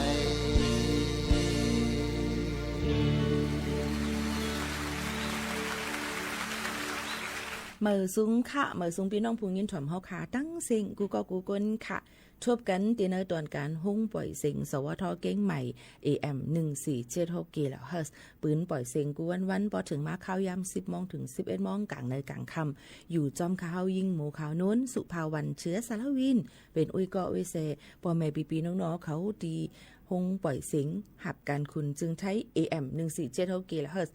ฐานหน้ากอกับสืบข่าวที่3สปท3เก่งใหม่ดีในนั่นค่ะข้าวยาม10 โมงถึง 11 โมงตีอยู่จำกันดีในนั่นค่ะอย่าพี่น้องเขาเมื่อในก็ได้เป็นวันอังคารที่4เดือนธันวาคม2เฮงปลาย26ค่ะปีได้2เฮง1ปากปลาย20ปีก็จ่า1เฮง3ปากปลาย88คู่ได้เป็นเดือน8หลวง6ค่ำฮอดถึงมาในวันเมื่อในค่ะเนาะเข้ามาในวาษา7-8 วันยาวหน่อยนั่นค่ะปีในก็เดี๋ยวเลยว่ามันเป็นหวาซ่อนเดือน8ได้มี2ปอกนั่นค่ะ81 82จังนั้นนะก็เดี๋ยวเลยว่ายุ่มยามาตั้งไทยตั้งไตก็ได้เมียนมือกันจังไหนค่ะเนาะนี่ก็มาฝากตอนจนถึงป่อแม่ปีๆน้องๆเขาสิอ่อนตั้งในที่อ่อนเอาป่อแม่ปีๆน้องๆเขาเนี่ยนั่นค่ะมาถ่อมด้วยเนี่ยนั่นค่ะ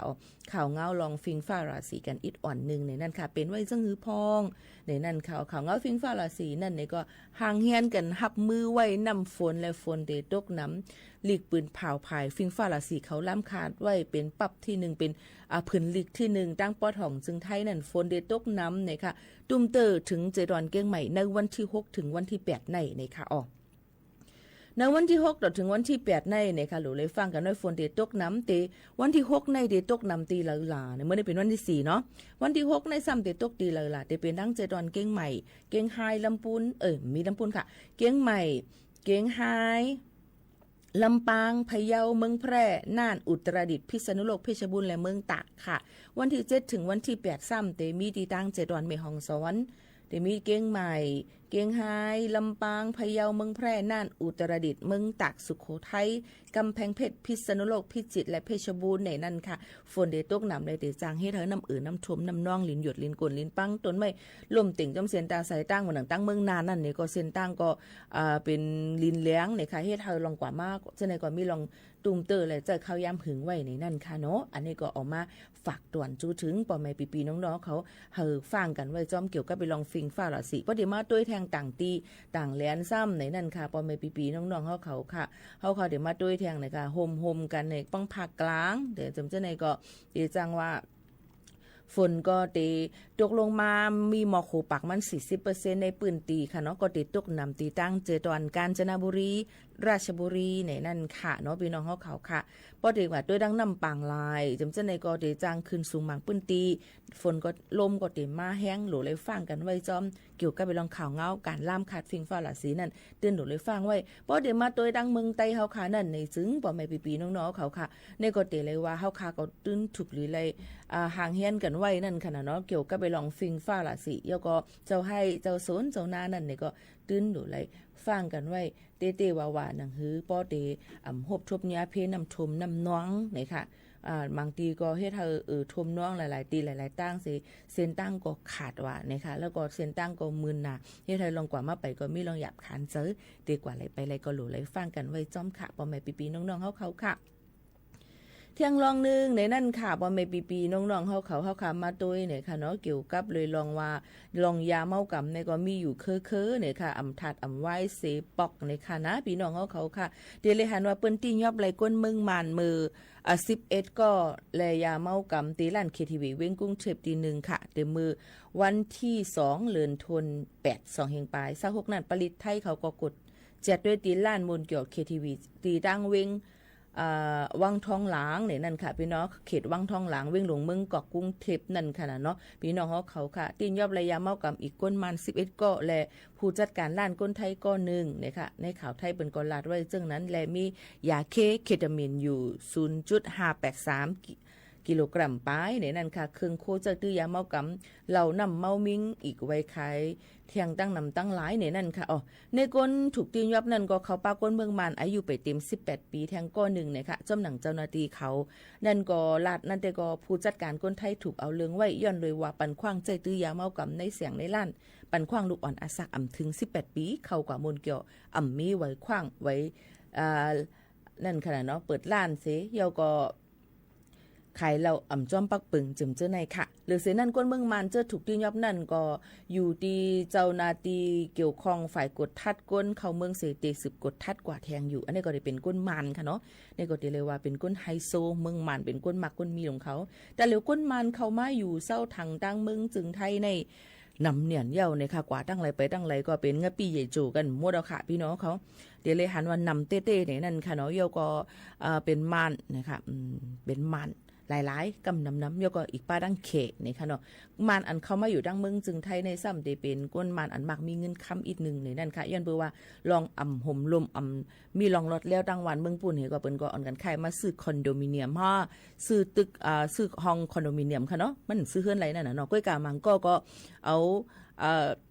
ซื้อถังก็ให้ซื้อจำเจาไหนก็มีมาจื้อกำมันนี่เสียอันนี้ซื้อมาก้อยกาว่ามันเดี๋ยวจ้างพิษปักเปิงใหม่มีในนั่นค่ะย้อนบอกว่ามันเกี่ยวกับเรื่องการโนมินีการใจจื้อต่างอันนี้มาซื้อปันเฮาค่ะในนั่นค่ะย้อนก็มังตีในใจจื้อก้อนนึงซื้อก้นอยู่ให้เป็นแห่งก้อนนึงจำเจาไหนก็พิษปักเปิงใหม่มีเปิ้นก็เอาตั้งพิษกว่าจำหนังปักเปิงอันเปิ้นเข้าเมืองมาย้อนก็การเจอเปิงอันไรอันนั้นเปิ้นก็กดทัดกันกว่าจังไหนค่ะพี่น้องเขาโยก็ย้ำพองตะเหลียวเฮาค่ะก็หลูเลยฟังกันไว้ในนั่นค่ะเนาะลองวัดลองไว้เฮาค่ะมันถึงเมียนพองดีหลูต่อโยก็มังก็ไปมีวัดไว้ต้องถามกันเขามาว่าวัดไว้เมื่อเปิ้นจ่องที่ไปเฮ็ด5เปิ้นเฮ็ดยาว5จึงหือจึงหาในนั่นค่ะก็ย่ำไปมีมาในนั่นค่ะก้อยกาเปิ้นก็ตอบปันจะซื้ออันเป็นจุบเก่าแซนเก่านั่นก่อนให้มันเยาโตมันก็ย่ำไปเยาโตมันก็ตึกไหลวัดไว้เขาเทียงลายเลือนด้วยก็ซ้ำปอเต็มมดอายุเยาเทียงเยาซึ่งนั่นเทียงค่ะเนาะก็นั้นพี่น้องเขาก็หลูเลยคึดจอมถ่อมด้วยข่าวเงาให้มันคึดตั้นอยู่ตาเสในนั่นค่ะเอามาฝากตวนจู้ถึงกันให้ไรยินถ่อมจอมกันซึ่งหนังไหนค่ะก็เลยเขามาด้วยแทงเกี่ยวกับเรื่องตั้งเจดอนเก้งใหม่เปิ้นก็ได้มีลองจุ้มภายวอลเลย์บอลเนี่ยค่ะโปลิปอนั่นค่ะเนาะที่ทางเมืองจึงไทยเขานั่นโฮมตั้งเจดอนเก้งใหม่องค์การบริหารส่วนจังหวัดเชียงใหม่เนี่ยค่ะจัดลองปังซับเซเกี่ยวกับลองที่จัดแข่งขันลองเข่งในนั่นค่ะวอลเลย์บอลในนั่นค่ะพี่น้องเขาค่ะ2 เฮงปลาย26ในวันที่7ต่อถึงวันที่9เดือนธันวาคม2 เฮงปลาย26นั่นองตีสนามกีฬาสมโพธิ700 ปีในนั่นค่ะตั้งเมืองเก้งใหม่เจดอนเก้งใหม่ในนั่นค่ะเปิ้นก็ดีมีเกี่ยวกับได้ลองว่าผู้เลอเพอโซนเจอนั่นค่ะเนาะใครกว่าต้วยลองกระปังเข่งเนี่ยค่ะการป้อบริโภคอันนั้นก็วอลเลย์บอลในนั่นค่ะเปิ้นก็ได้มีไว้ในนั่นค่ะวันที่7ต่อถึงวันที่9ในนั่นค่ะแล้วก็มันก็ได้มีลองปอกในก็จะมีลองจุ้มอันเข้าเข่งนั่นก็จะเป็นตั้งเมืองอาเซียนในค่ะเนาะพี่น้องเขามีอยู่4จึงเมืองจำกันก็จะเป็นเมืองไทยเมืองเวียดนามเมืองฟิลิปปินส์และอินโดนีเซียนะคะที่มาเข้าห่มเข่งกันตั้งเจดอนเก้งใหม่นะคะไว้มันแต่ได้เข้านั่นก็จะเลยกว่าซื้อนั่นค่ะเนาะกว่าซื้อไรนะคะที่เปิ้นขายในวันที่6ค่ะพี่น้องเขาเทขายวันที่6เดือน8ในข้าวยำเกามองเตกว่าตีหอประชุม80พรรษาเนี่ยค่ะองค์การบริหารส่วนจังหวัดเชียงใหม่เนี่ยค่ะพี่น้องเขาค่ะยกบ่ว่าเด็กกว่าซื้อก็ติเลยในบันไว้เฮ็ดในบันเจ้าหน้าที่กดจัดกดทัดยกจ่ายเงินค่ะไว้กาเข้าตัวมันทิเก็ตออฟไลน์นั่นเนี่ยก็ติวันที่7วันที่8วันที่9ค่ะเนาะ3วันเนี่ยค่ะเนี่ยก็มันก็ติเปิ้นได้ขาย1วันใน 1,700 ไว้เนี่ยค่ะโฮมอยู่ 5,100 ไว้ในนั่นค่ะ1ไว้ก็ช่ำตีจ่าย1ก็เข้าด้วยก็ติเลยอยู่100วัตต์นี่ค่ะ1ไว้เข้าด้วยมัน1ก็100นั่นค่ะเนาะอันนี้ก็ได้เป็นเกี่ยวกับเป็นรองการเข่งนะคะโปลิโปนะคะวอลเลย์บอลกันในนั่นค่ะพี่น้องเขาค่ะในก็มาฝากตวนจุดถึงปอไม่ปีน้องๆเขาเที่ยงเลยค่ะข้าวย่ำเลยล่ะในโปรแกรมมันทำเตะเอาวันที่7นั่นกว่าซ้ำข้าวย่ำไว้วัน1 มองค่ะอินโดนีเซียดังเวียดนามค่ะเดี๋ยวก็พอข้าวย่ำ4 มองกึ่งก็จะเป็นฟิลิปปินส์และเมืองได้ตั้งไทยเนี่ยค่ะวันเสาร์ที่8นั่นทำว่าข้าวย่ำ1 มองจะเป็นเวียดนามดังฟิลิปปินส์ค่ะ4 มองกึ่งซ้ำจะเป็นไทยดังอินโดนีเซียนะคะวันที่อาทิตย์ที่9ซ้ำจะเป็นข้าวยาม1 มองก็จะเป็นฟิลิปปินส์ดังอินโดนีเซียเนี่ยค่ะแล้วก็ข้าวยาม4 มองกึ่งจะเป็นไทยดังเวียดนามนี่ก็จะเป็นปางเข่งกันในนั่นค่ะอันนี้ก็เพราะว่าอะไรเจอการเรียนเฮียงเนี่ยค่ะใครกับตุ้ยว่าทีมชาติตั้ง4จึงเมืองเปิดมาเข้าเข่งกันนั่นนี่ก็อ่อนกันกว่าซื้อวัดไว้เสียเข้าตุ้ยไรเปิดได้ขายในวันที่6ตีดังหอประชุมเนี่ยค่ะ80พรรษาในคณะองค์การบริหารส่วนจังหวัดเชียงใหม่อบจเก่งใหม่เนี่ยค่ะเฮียงเลยว่านานี่ก็กะเลยลัดก่อนซื้อไทยมันย้อนบอกว่ามันเป็นจื้อมันจางเปลี่ยนนะคะเนาะนี่ก็ย้อนฝากไว้ปันพี่น้องเขาอิดอ่อนหนึ่งในนั่นค่ะพี่น้องเขาค่ะเยอะก็มาตัวแทงในนั่นค่ะเกี่ยวกับลองย่าพองตะเหลียวนั่นในค่ะนะพี่น้องขอหลุเลยฟังกันไว้ลองเฮ็บมือในค่ะเนาะเฮ็บก็ออกนำเนี่ยมาเฮ็บหอมเฮ็บต่อห้อยเฮ็บพันเฮ็บเลี้ยงเฮ็บนำเข้าเฮ็บสร้างเฮ็บเหลืองเรามีนำเนี่ยในค่ะลองตั้งเจ้าในก็ เพราะว่าเฮาคาฮู้จักอยู่เสตาเพราะว่ามียายกุ่งกาวคาท่าอำนั้นก็มันมีอีสังที่แปลกปึงสิอันนี้ก็ฮู้จักเต้ๆเนี่ยก็อย่าไปกว่าเอาก็เก็บมากินกว่าซื้อมากินนะคะเฮ็บในเนี่ยค่ะอย่าไปมาสุกรีบเนี่ยก็อย่าไปกินมาสามานั่นก็อย่าไปเฮ็ดเฮาขามฮู้เลยว่ามันมือเพราะว่ามันมือในจึงมันถือจังตุ้มตื้อถึงอาศักสายใจไรก็รู้เลยฟังกันไว้จ้อมมือพ่อเฮาคากินยาเฮ็บมือในนั้นเฮาคาก็ถูกดีเลยหักออกมานำๆค่ะเนาะหักออกมานำๆเยาก็กินนำๆนี่ก็หูตีมันน่ะเนาะหรือเสนั่นก็รู้เลยเอาก้นเป็นนั่นเสียกว่าหาห้องยาหาให้หมอยาเขาล่างแบบต้องเอวก็รู้รวมด้วยถึงคันเพ้อๆนี่นั่นค่ะอันนี้ก็เอามาฝากตวนจู้ถึงพ่อแม่ปีๆน้องๆเขากูก็กูก้นจังหนังในค่ะอ้อหรือเจอถ่อมด้วยเพ่งกว่ามันหูถูกใจกัน1หูกว่านี่ค่ะเพ่งกว่ามันหูถูกใจนี่ค่ะข้าเจอเอามาฝากปันพี่น้องเขาดีในนี่ค่ะเนาะพี่น้องเขาวันนั้นย้อนเพ่งกว่ามาสายห้องให้ในดองใจค่ะพี่น้องเขาค่ะเดี๋ยวข้าเจอมาเปิดปันขนาดพี่น้องเขา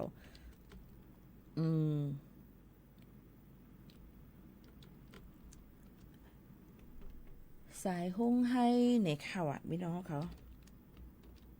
ก้นย้อนมาต้องถ่อมเต็มหัวมาเลยนะ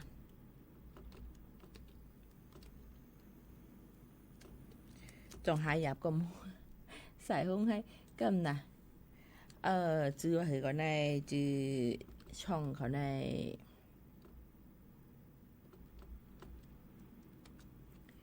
เฮาเตะให้ถือหาเฮาเตะให้ถือหา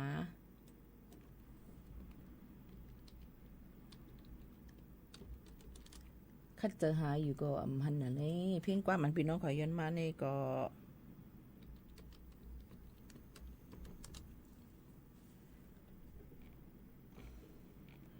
สายหุ้งให้มันติดเตียมไม่เป็นหลิกอีสังหลิกไทยหลิกไตในตรงมันป้าหาในหลิกไทยในกำนะพี่น้องเขาอะติที่ถือหลีไหนเขาก็ต้องจือช่องเขาเนาะ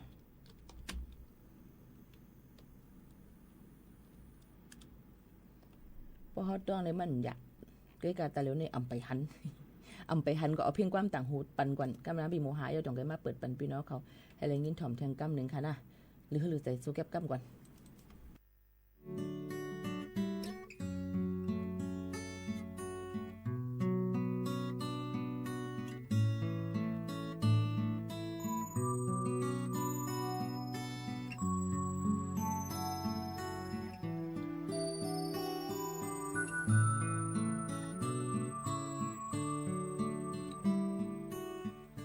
เยเศร้ามียานผัดดังหักดังแป้งสันขัดยันลินพังหอกพังแห่สีพ่อแม่พี่น้องก็ต่างหลังเตมึงกวางเยาซ้อมไม่เสิร์ข้าวดังนางขยางไปโตดูโกลิวส่งกันยัดคัดเลเซอร์ส่งกันเส้นหาตัดเจอดื้อดันเซอานนักข้ามโปนบางลายตุกข้าอยู่ส่งทับสอนไว้ดังอายต่อสู้กว่าความค้าขายกลางลายอันเน่เสผู้หญิงออกวันเมืองหือ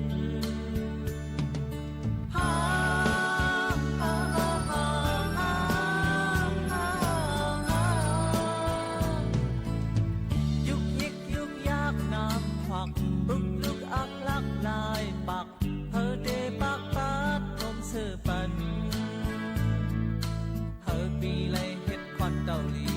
เฮอปีไลซ้อมเทสีปันเพนางกลางปลายไก่สิบใบมือหน้าสองผู้เดเพหอบดูสองตีลูกคอนเกาหลีการขี่การตู้ไว้บนซ้ายตาโยไว้บนสูสองเสือเยอะเกิ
hát bây giờ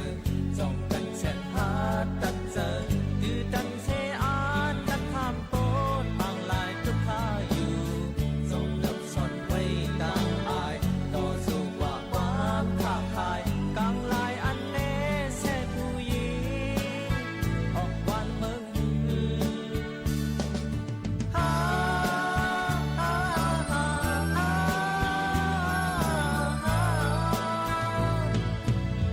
ยุกยิกยุกยากน้ำฝักอุกลุกอักลักลายปักเธอเดปักปัดต้นชื่อปัน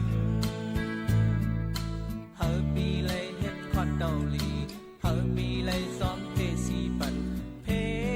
นางกลางปลายไกลสิไปมือหน้าสองผู้เด็ดปีห้องดูสองปีลูกคอนเดาหลี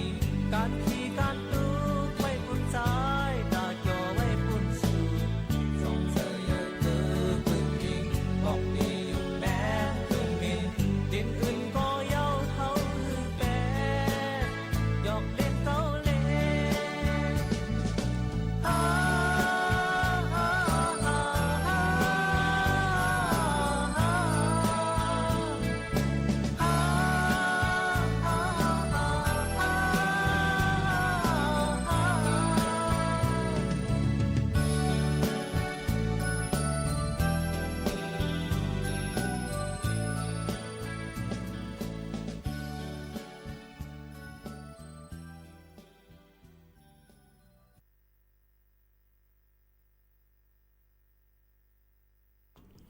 อ๋อค่ะคอนเต้าหลีค่ะหนึ่งเพลงความค่ะมาฝากตวนจนถึงพี่น้องเขาค่ะโยก็มีข่าวเงา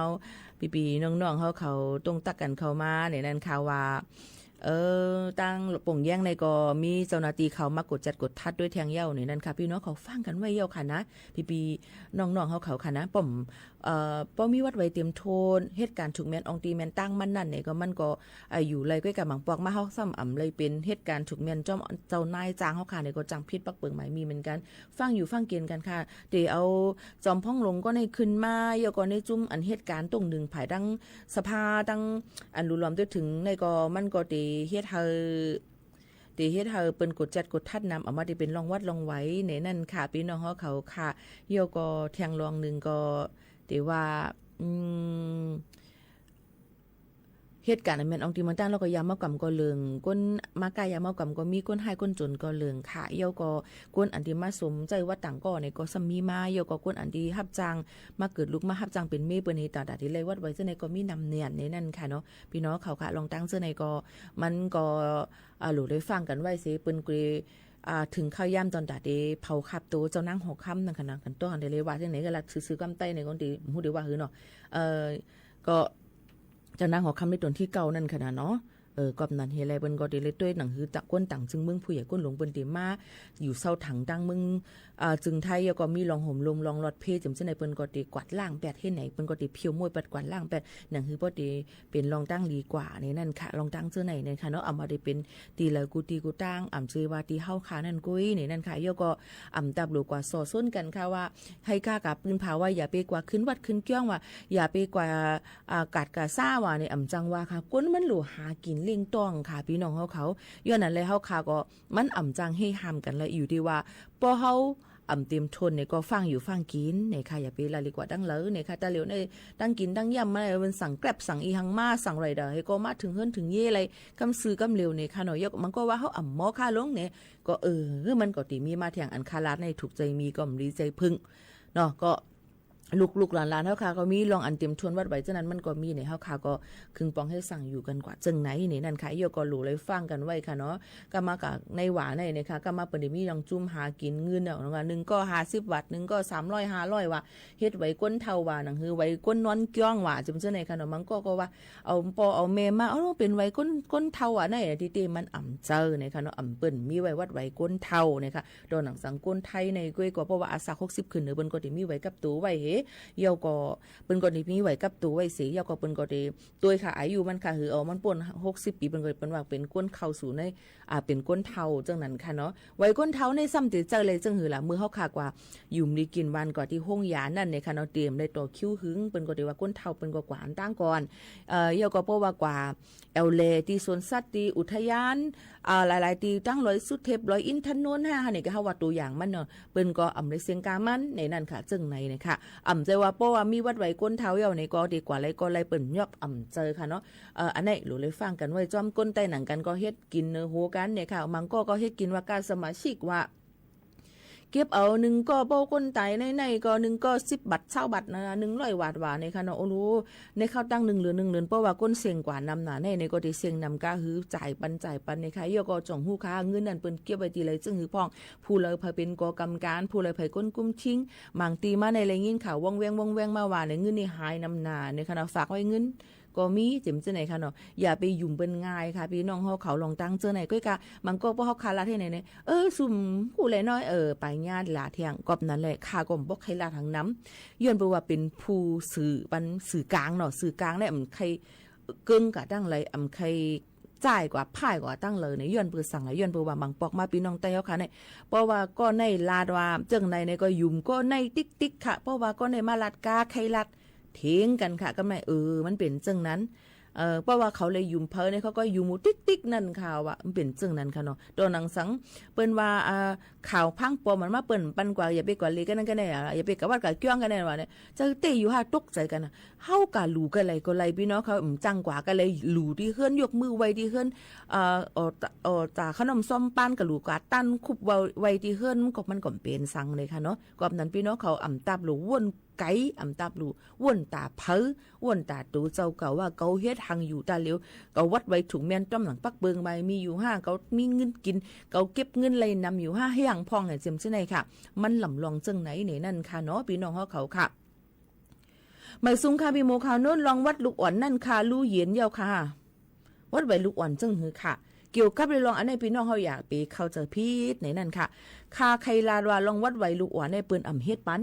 ก็กะอันลาดกว่าในไวจีอันว่าในมันเตเปือนออกปันมือพ้องเฮาค่ะเอาลูกเฮาค่ะนั่นกว่าเขาเฮียนตีในโรงเฮียนจอมพ่องหลวงตั้งเมืองจึงไทยหลายอองตีอยู่ดีว่าผู้อำนวยการผอโรงเฮียนนั่นเปิ้นติสืบจอมเฮ็ดปัน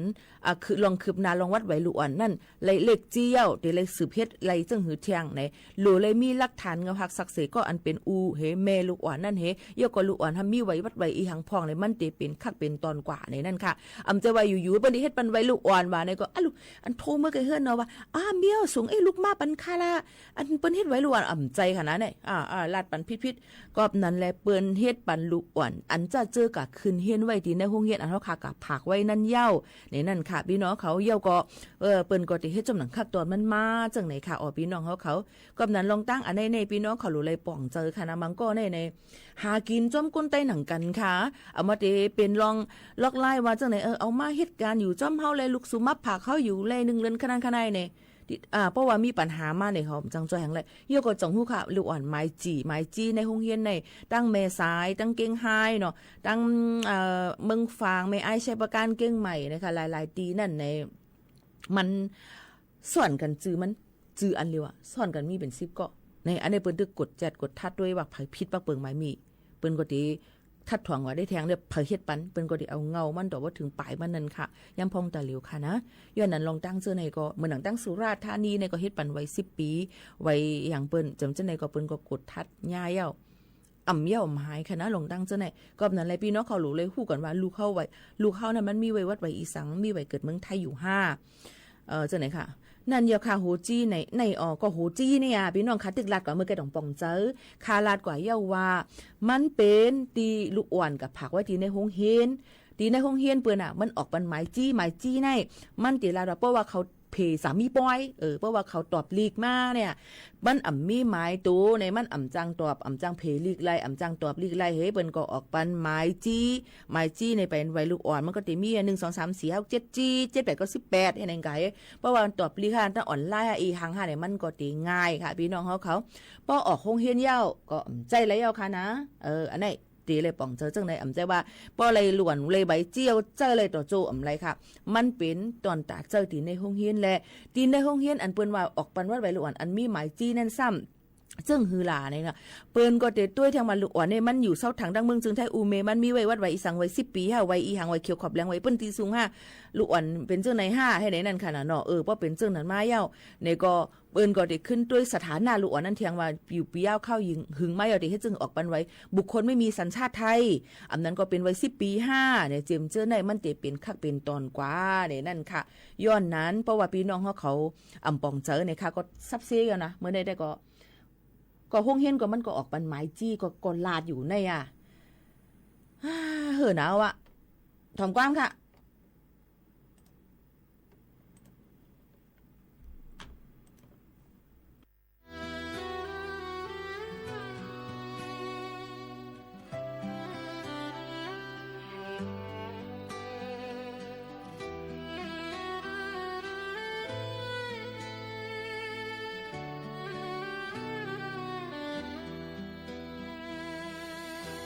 ยามหันแสงสีเนื้อฟ้าไกล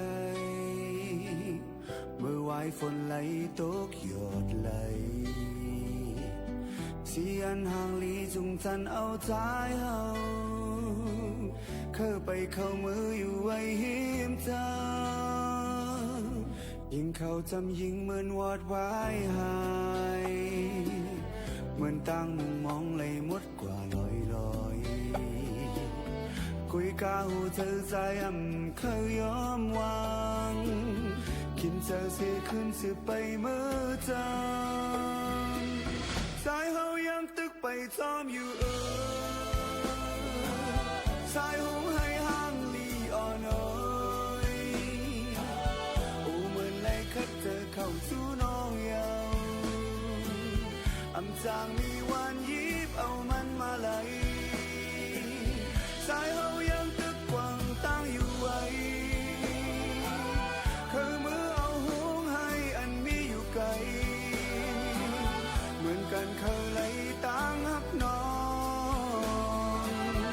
งเป็นเลยในใจหูยาวลู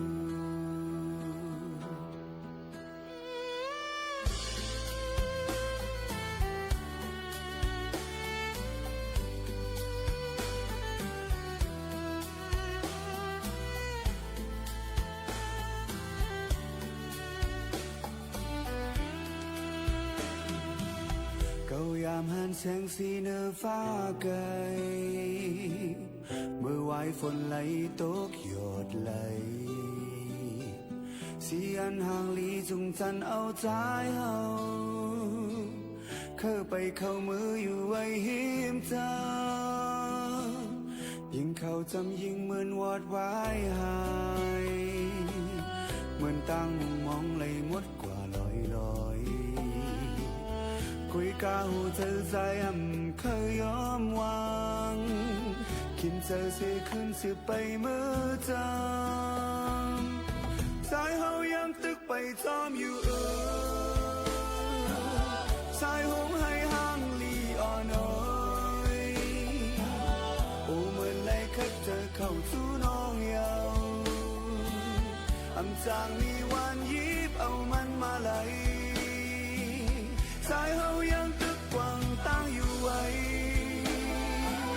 คือมือเอาห่วงให้อันมีอยู่ไกลเหมือนกันเคยไหลตั้งหักน้องเป็นเลยในใจหูยาวลูสายเฮายังตึกไปซ้อมอยู่สายหงให้ห่างลีอ่อนน้อยเธอเข้าสู่น้องเยาจางมีวันยิบเอามันมาไหลสายเฮายังตึกกว้างตั้งอยู่ไว้คือมือเอาห่วงให้อันมีอยู่ไกลเหมือนกันเคยไหลตั้งหักน้องเป็นเลยในใจหูยาวลู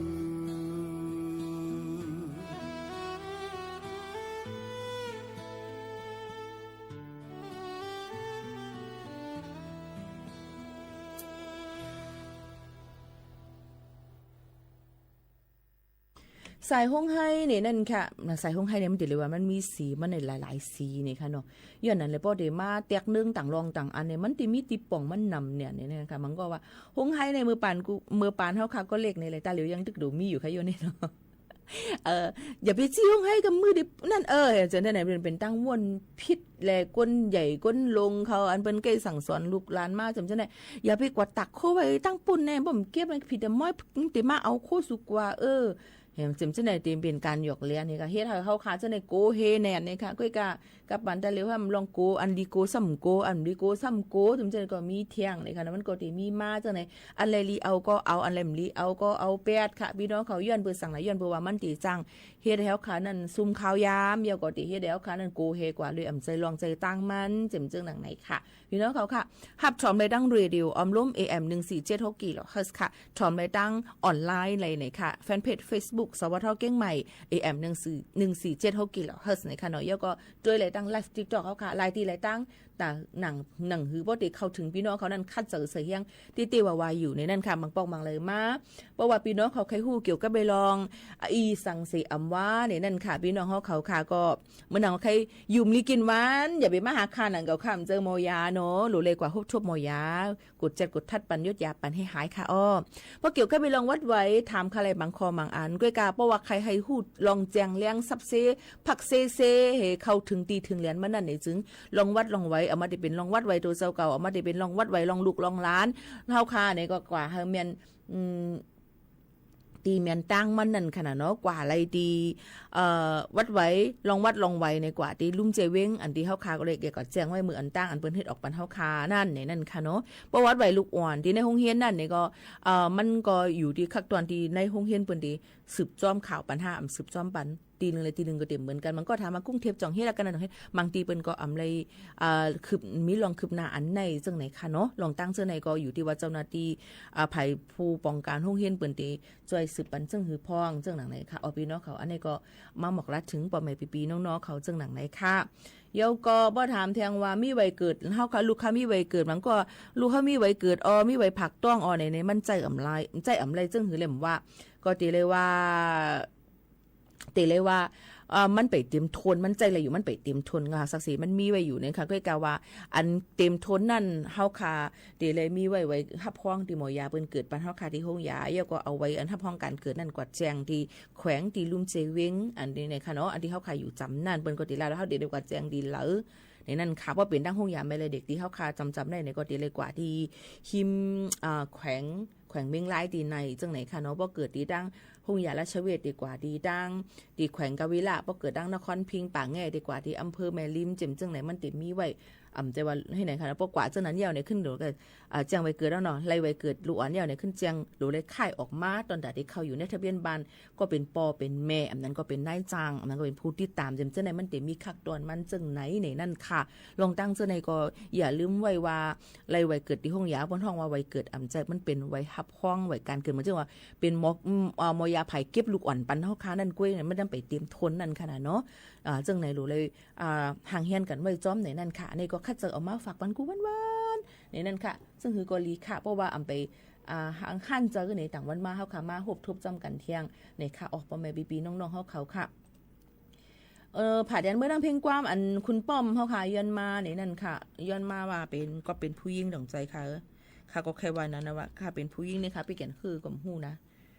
ดองใจเป็นผู้หญิงในคืนเห็นกุยนะ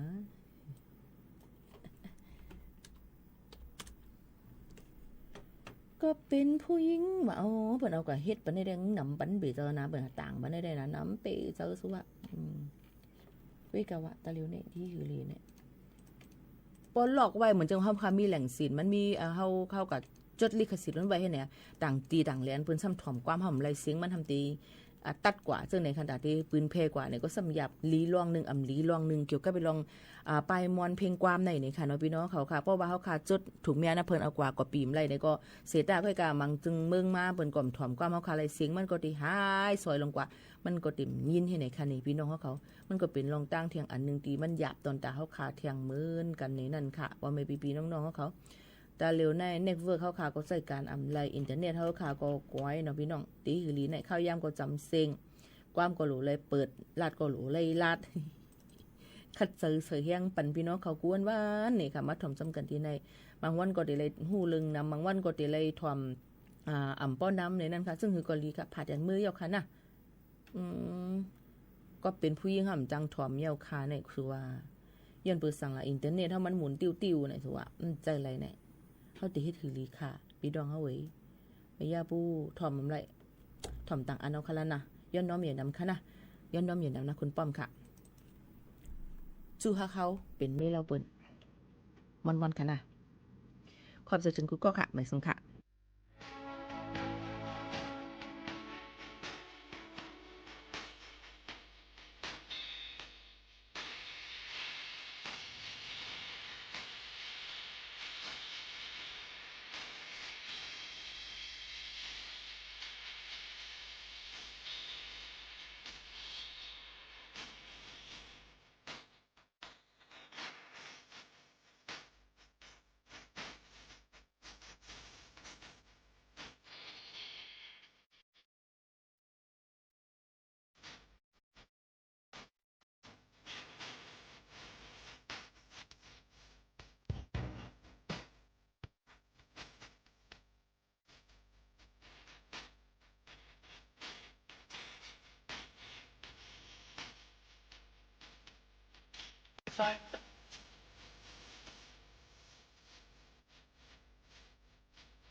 สถานีวิทยุกระจายเสียงแห่งประเทศไทยและเครือข่ายทั่วประเทศเสนอข่าวต้นชั่วโมงรู้เร็วรู้จริงเกาะติดทุกสถานการณ์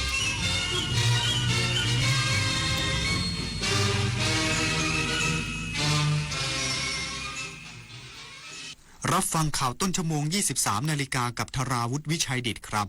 ผู้บัญชาการตำรวจแห่งชาติสั่งตรวจสอบข้อเท็จจริงกรณีที่มีการอ้างว่าผู้ต้องหาคดีฆาตกรรม5 ศพเป็นสายลับตำรวจอีกสักครู่กลับมาติดตามรายละเอียดครับฟ้าสลัวมัวแสงระวีส่องนกหยุดร้องวังเวงให้เงียบเหงามองฟ้าวันนี้เป็นสีเทาอกประชาหมองเศร้าระทมสวงด้วยพระราชธิดาพระองค์ใหญ่เสด็จคันไลสู่แดนสวงเสียงร่ำไห้สะท้อนสถานสวงพระเป็นดั่งดวงใจไทยประชา ระวังเพจปลอมขายสินค้าหรือบริการที่ไม่มีอยู่จริงระวังวิดีโอคอลลวงเงินเหยื่อระวังหลอกลงทุนอ้างผลตอบแทนสูงเพราะวัยไหนอาชีพอะไรก็ตกเป็นเหยื่อของโจรออนไลน์ได้ระวังตัวก่อนคลิกทุกครั้งตั้งคำถามก่อนเชื่อทุกข้อความอย่ารีบจนขาดสติก่อนโอนทุกบาทเจอโจรออนไลน์แจ้งตำรวจไซเบอร์1441ตลอด24ชั่วโมงจำไว้ให้ขึ้นใจรีบโอนโจรยิ้มชาติศาสนาพระมหากษัตริย์คือรากฐานของความเป็นไทยร่วมกันสืบสานปกป้องและภาคภูมิใจในสถาบันหลักของชาติเพราะความมั่นคงของแผ่นดินเริ่มต้นจากหัวใจของเราทุกคนรักชาติรักษาศาสนาเทิดทูนสถาบันพระมหากษัตริย์รวมพลังความรักสร้างชาติให้ยั่งยืนถนนดนตรีไลฟ์เดือนสิงหาคมมิตรภาพผูกดวงใจกอดคอกันร้องเพลงอำลาถนนดนตรีไลฟ์กับมาลีหัวหน้า วันพฤหัสบดีที่ 6 สิงหาคม 2569 เวลา 18 นาฬิกา ณ ห้องออดิทอเรียม อาคารศูนย์ปฏิบัติการสื่อใหม่ กรมประชาสัมพันธ์ ถนนวิภาวดีรังสิต ดินแดง กรุงเทพมหานคร ติดต่อเข้าชมโดยไม่เสียค่าใช้จ่ายได้ที่ Facebook ถนนดนตรี เรายังเป็นนักเดินทาง ผู้บัญชาการตำรวจแห่งชาติสั่งตรวจสอบข้อเท็จจริงกรณีที่มีการอ้างว่าผู้ต้องหาคดีฆาตกรรม5 ศพเป็นสายลับตำรวจพร้อมย้ำหากพบเจ้าหน้าที่เกี่ยวข้องดำเนินคดีเด็ดขาด พลตำรวจเอกกิตรัตน์พันเพชรผู้บัญชาการตำรวจแห่งชาติเปิดเผยความคืบหน้าคดีฆาตกรรม5 ศพกรณีมีการกล่าวอ้างว่านายธนาเกิดทองหรือป๋องผู้ต้องหาเคยเป็นสายลับของตำรวจโดยได้สั่งตรวจสอบข้อเท็จจริงอย่างรอบด้านหากพบเจ้าหน้าที่ตำรวจรายใดเกี่ยวข้องกับการใช้บุคคลดังกล่าวก่ออาชญากรรมหรือจ้างวานกระทำผิดจะดำเนินคดีทั้งทางวินัยและอาญาอย่างเด็ดขาดแม้พ้นจากราชการแล้วก็ตามพร้อมมอบหมายให้ตำรวจรับคำร้องทุกข์จากพยานและตรวจสอบข้อเท็จจริงย้อนหลังขณะเดียวกันยืนยันว่าการใช้สายลับเป็นแนวปฏิบัติในการสืบสวนคดีแต่ยังไม่มีข้อยืนยันว่านายธนาเกิดทองเคยปฏิบัติหน้าที่เป็นสายลับของหน่วยงานใดพร้อมเดินหน้าทบทวนหลักเกณฑ์การใช้สายลับให้มีความรัดกุมยิ่งขึ้นส่วนกรณีกระแสข่าวการลบประวัติอาชญากรรมแลกค่าตอบแทนยืนยันว่าไม่สามารถดำเนินการได้เนื่องจากข้อมูลอยู่ในระบบที่มีการควบคุมตามกฎหมายและการลบข้อมูลทำได้เฉพาะกรณีที่เป็นไปตามกฎหมายระเบียบหรือคำสั่งศาลเท่านั้นดลนภา สุภรัตน์สมบัติรายงานคณะกรรมาธิการวิสามัญพิจารณาร่างพระราชบัญญัติงบประมาณรายจ่ายประจำปี 2570 ตั้งข้อสังเกตเอกสารกำหนดราคากลางบางโครงการไม่ชัดเจนขอหน่วยงานชี้แจงรายละเอียดเพิ่มเติมเพื่อความโปร่งใสนาวาโทกิติพงษ์ปิยะวรรณโนกรรมาธิการวิสามัญพิจารณาร่างพระราชบัญญัติงบประมาณรายจ่ายประจำปี 2570 พร้อมคณะอนุกรรมาธิการด้านครุภัณฑ์ ICT และทุนหมุนเวียนแถลงผลการตรวจสอบคำของงบประมาณของหน่วยงานต่างๆโดยพบข้อสังเกตเกี่ยวกับเอกสารประกอบการกำหนดราคากลางของบางโครงการที่มีข้อมูลไม่สอดคล้องหรือขาดรายละเอียดสำคัญโดยเห็นว่าบางโครงการใช้เอกสารเสนอราคาจากผู้ประกอบการที่ไม่ได้ดำเนินธุรกิจเกี่ยวข้องโดยตรงและบางบริษัทมีข้อมูลรายได้ไม่สอดคล้องกับมูลค่าโครงการที่เสนอราคานอกจากนี้ยังพบความแตกต่างของเอกสารประกอบคำของงบประมาณในโครงการปรับปรุงระบบอัคคีภัยใน77จังหวัดของสำนักงานปลัดกระทรวงมหาดไทยวงเงิน129ล้านบาทจึงขอให้หน่วยงานที่เกี่ยวข้องชี้แจงรายละเอียดเพิ่มเติมพร้อมกันนี้ยังเสนอให้เพิ่มช่องทางเผยแพร่ข้อมูลการประชุมคณะอนุกรรมาธิการเพื่อให้ประชาชนสามารถติดตามและร่วมตรวจสอบกระบวนการพิจารณางบประมาณได้มากขึ้นอันจะช่วยเสริมสร้างความโปร่งใสและประสิทธิภาพในการจัดสรรงบประมาณของภาครัฐชวิสาประทุมมารายงานกรมการจัดหางานเตือนอย่าหลงเชื่อโฆษณารับสมัครงานนวดในญี่ปุ่นย้ำไม่มีการเปิดรับอย่างถูกกฎหมายเสี่ยงถูกหลอกและถูกดำเนินคดีกรมการจัดหางานเตือนประชาชนอย่าหลงเชื่อโฆษณาหรือบริษัทที่อ้างว่าสามารถจัดหางานนวดในประเทศญี่ปุ่นได้อย่างถูกกฎหมายโดยยืนยันว่าปัจจุบันไม่มีการเปิดรับแรงงานไทยไปทำงานนวดในญี่ปุ่นเนื่องจากกฎหมายญี่ปุ่นไม่ได้กำหนดให้อาชีพพนักงานนวดเป็นอาชีพที่สามารถขอวีซ่าทำงานได้การโฆษณาดังกล่าวจึงเป็นข้อมูลเท็จและมีเจตนาหลอกลวงเรียกเก็บเงินจากผู้สมัครกรมการจัดหางานระบุว่าผู้ที่เดินทางเข้าญี่ปุ่นด้วยวีซ่าท่องเที่ยวหรือวีซ่าประเภทอื่นแล้วลักลอบทำงานนวดจะมีความผิดตามกฎหมายอาจถูกจับกุมดำเนินคดีส่งกลับประเทศไทยและถูกขึ้นบัญชีห้ามเข้าประเทศในอนาคตจึงขอให้ผู้ที่ต้องการไปทำงานต่างประเทศตรวจสอบข้อมูลจากหน่วยงานภาครัฐก่อนตัดสินใจเพื่อป้องกันการถูกหลอกลวงโดยสามารถสอบถามข้อมูลเพิ่มเติมได้ที่กรมการจัดหางานสายด่วน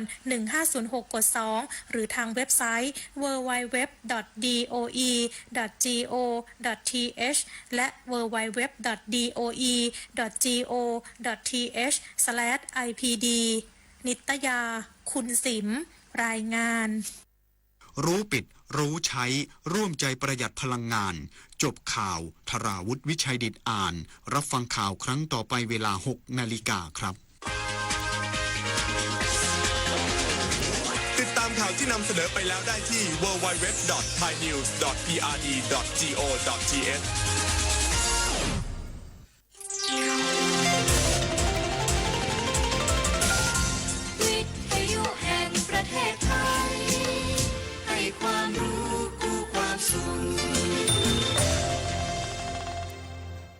ต่อไปนี้ขอเชิญท่านฟังรายการเพื่อนฝันดำเนินรายการโดยจารุลินมุสิกพงศ์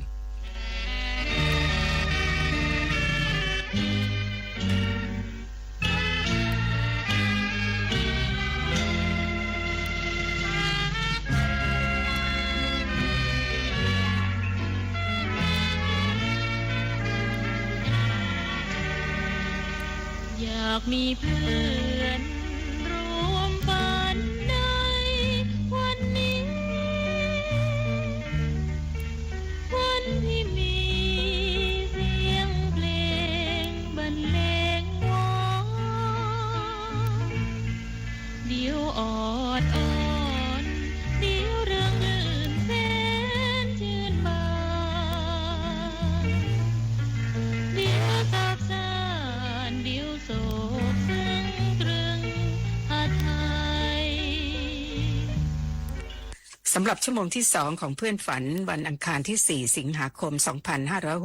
2569ทูชัยคำรอดยังควบคุมเสียงอยู่นั้นเราจะเริ่มด้วยเพลงทางสร้างชาติคุณมัทนาโมรากุลศิลปินแห่งชาติและสุนทรภรณ์ขับร้องคำร้องเป็นของสุกรหัสซึ่งเป็นนามแฝงของจมืดมานิตนเรศนะคะทำนองโดยครูนาถถาวรบุตร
ที่จบไปนั่นคือเพลงทางสร้างชาติผลงานของสุกรหัสและครูนาถถาวรบุตรค่ะคุณมัทนาโมรากุลศิลปินแห่งชาติและสุนทรภรณ์ขับร้องต่อด้วยเพลงนครราชสีมาโดยคุณอำพรชัดกุลและคุณสวงเชยประทุมผลงานของพลตรีหลวงวิจิตรวาทการจากละครเรื่องเลือดสุพรรณปี 2479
ที่จบไปนั้นคือเพลงนครราชสีมา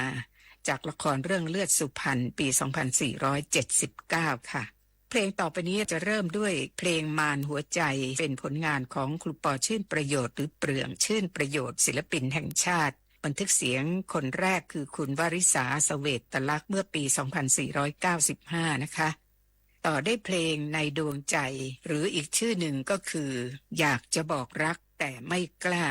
เป็นผลงานของครูมงคลอมาตยกุลนะครับโดยคุณชัยยศอมาตยกุลค่ะ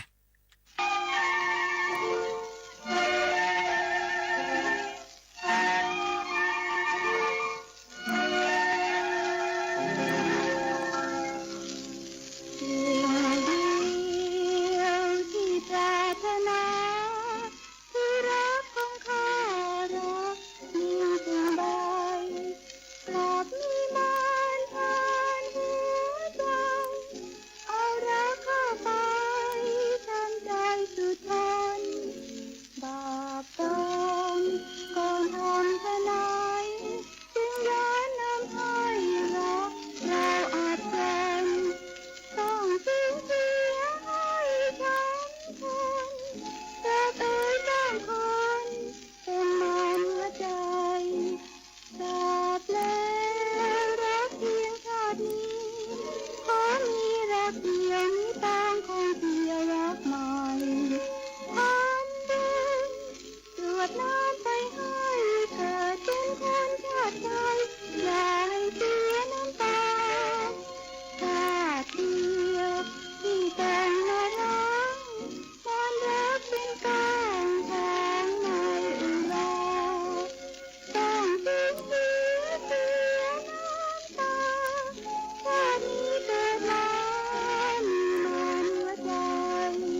ชุดต่อไปเริ่มด้วยเพลงหัวใจร้องไห้โดยคุณสุเทพวงศ์กำแหงศิลปินแห่งชาติ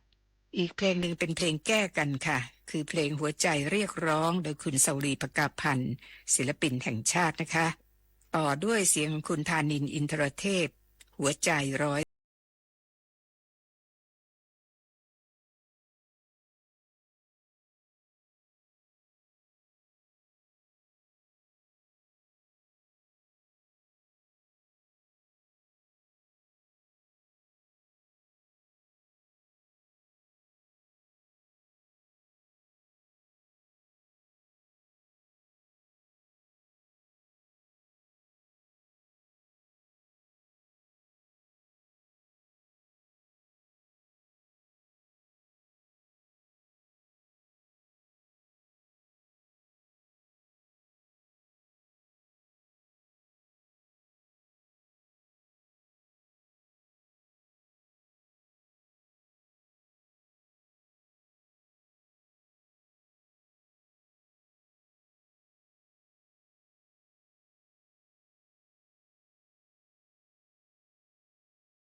Aquí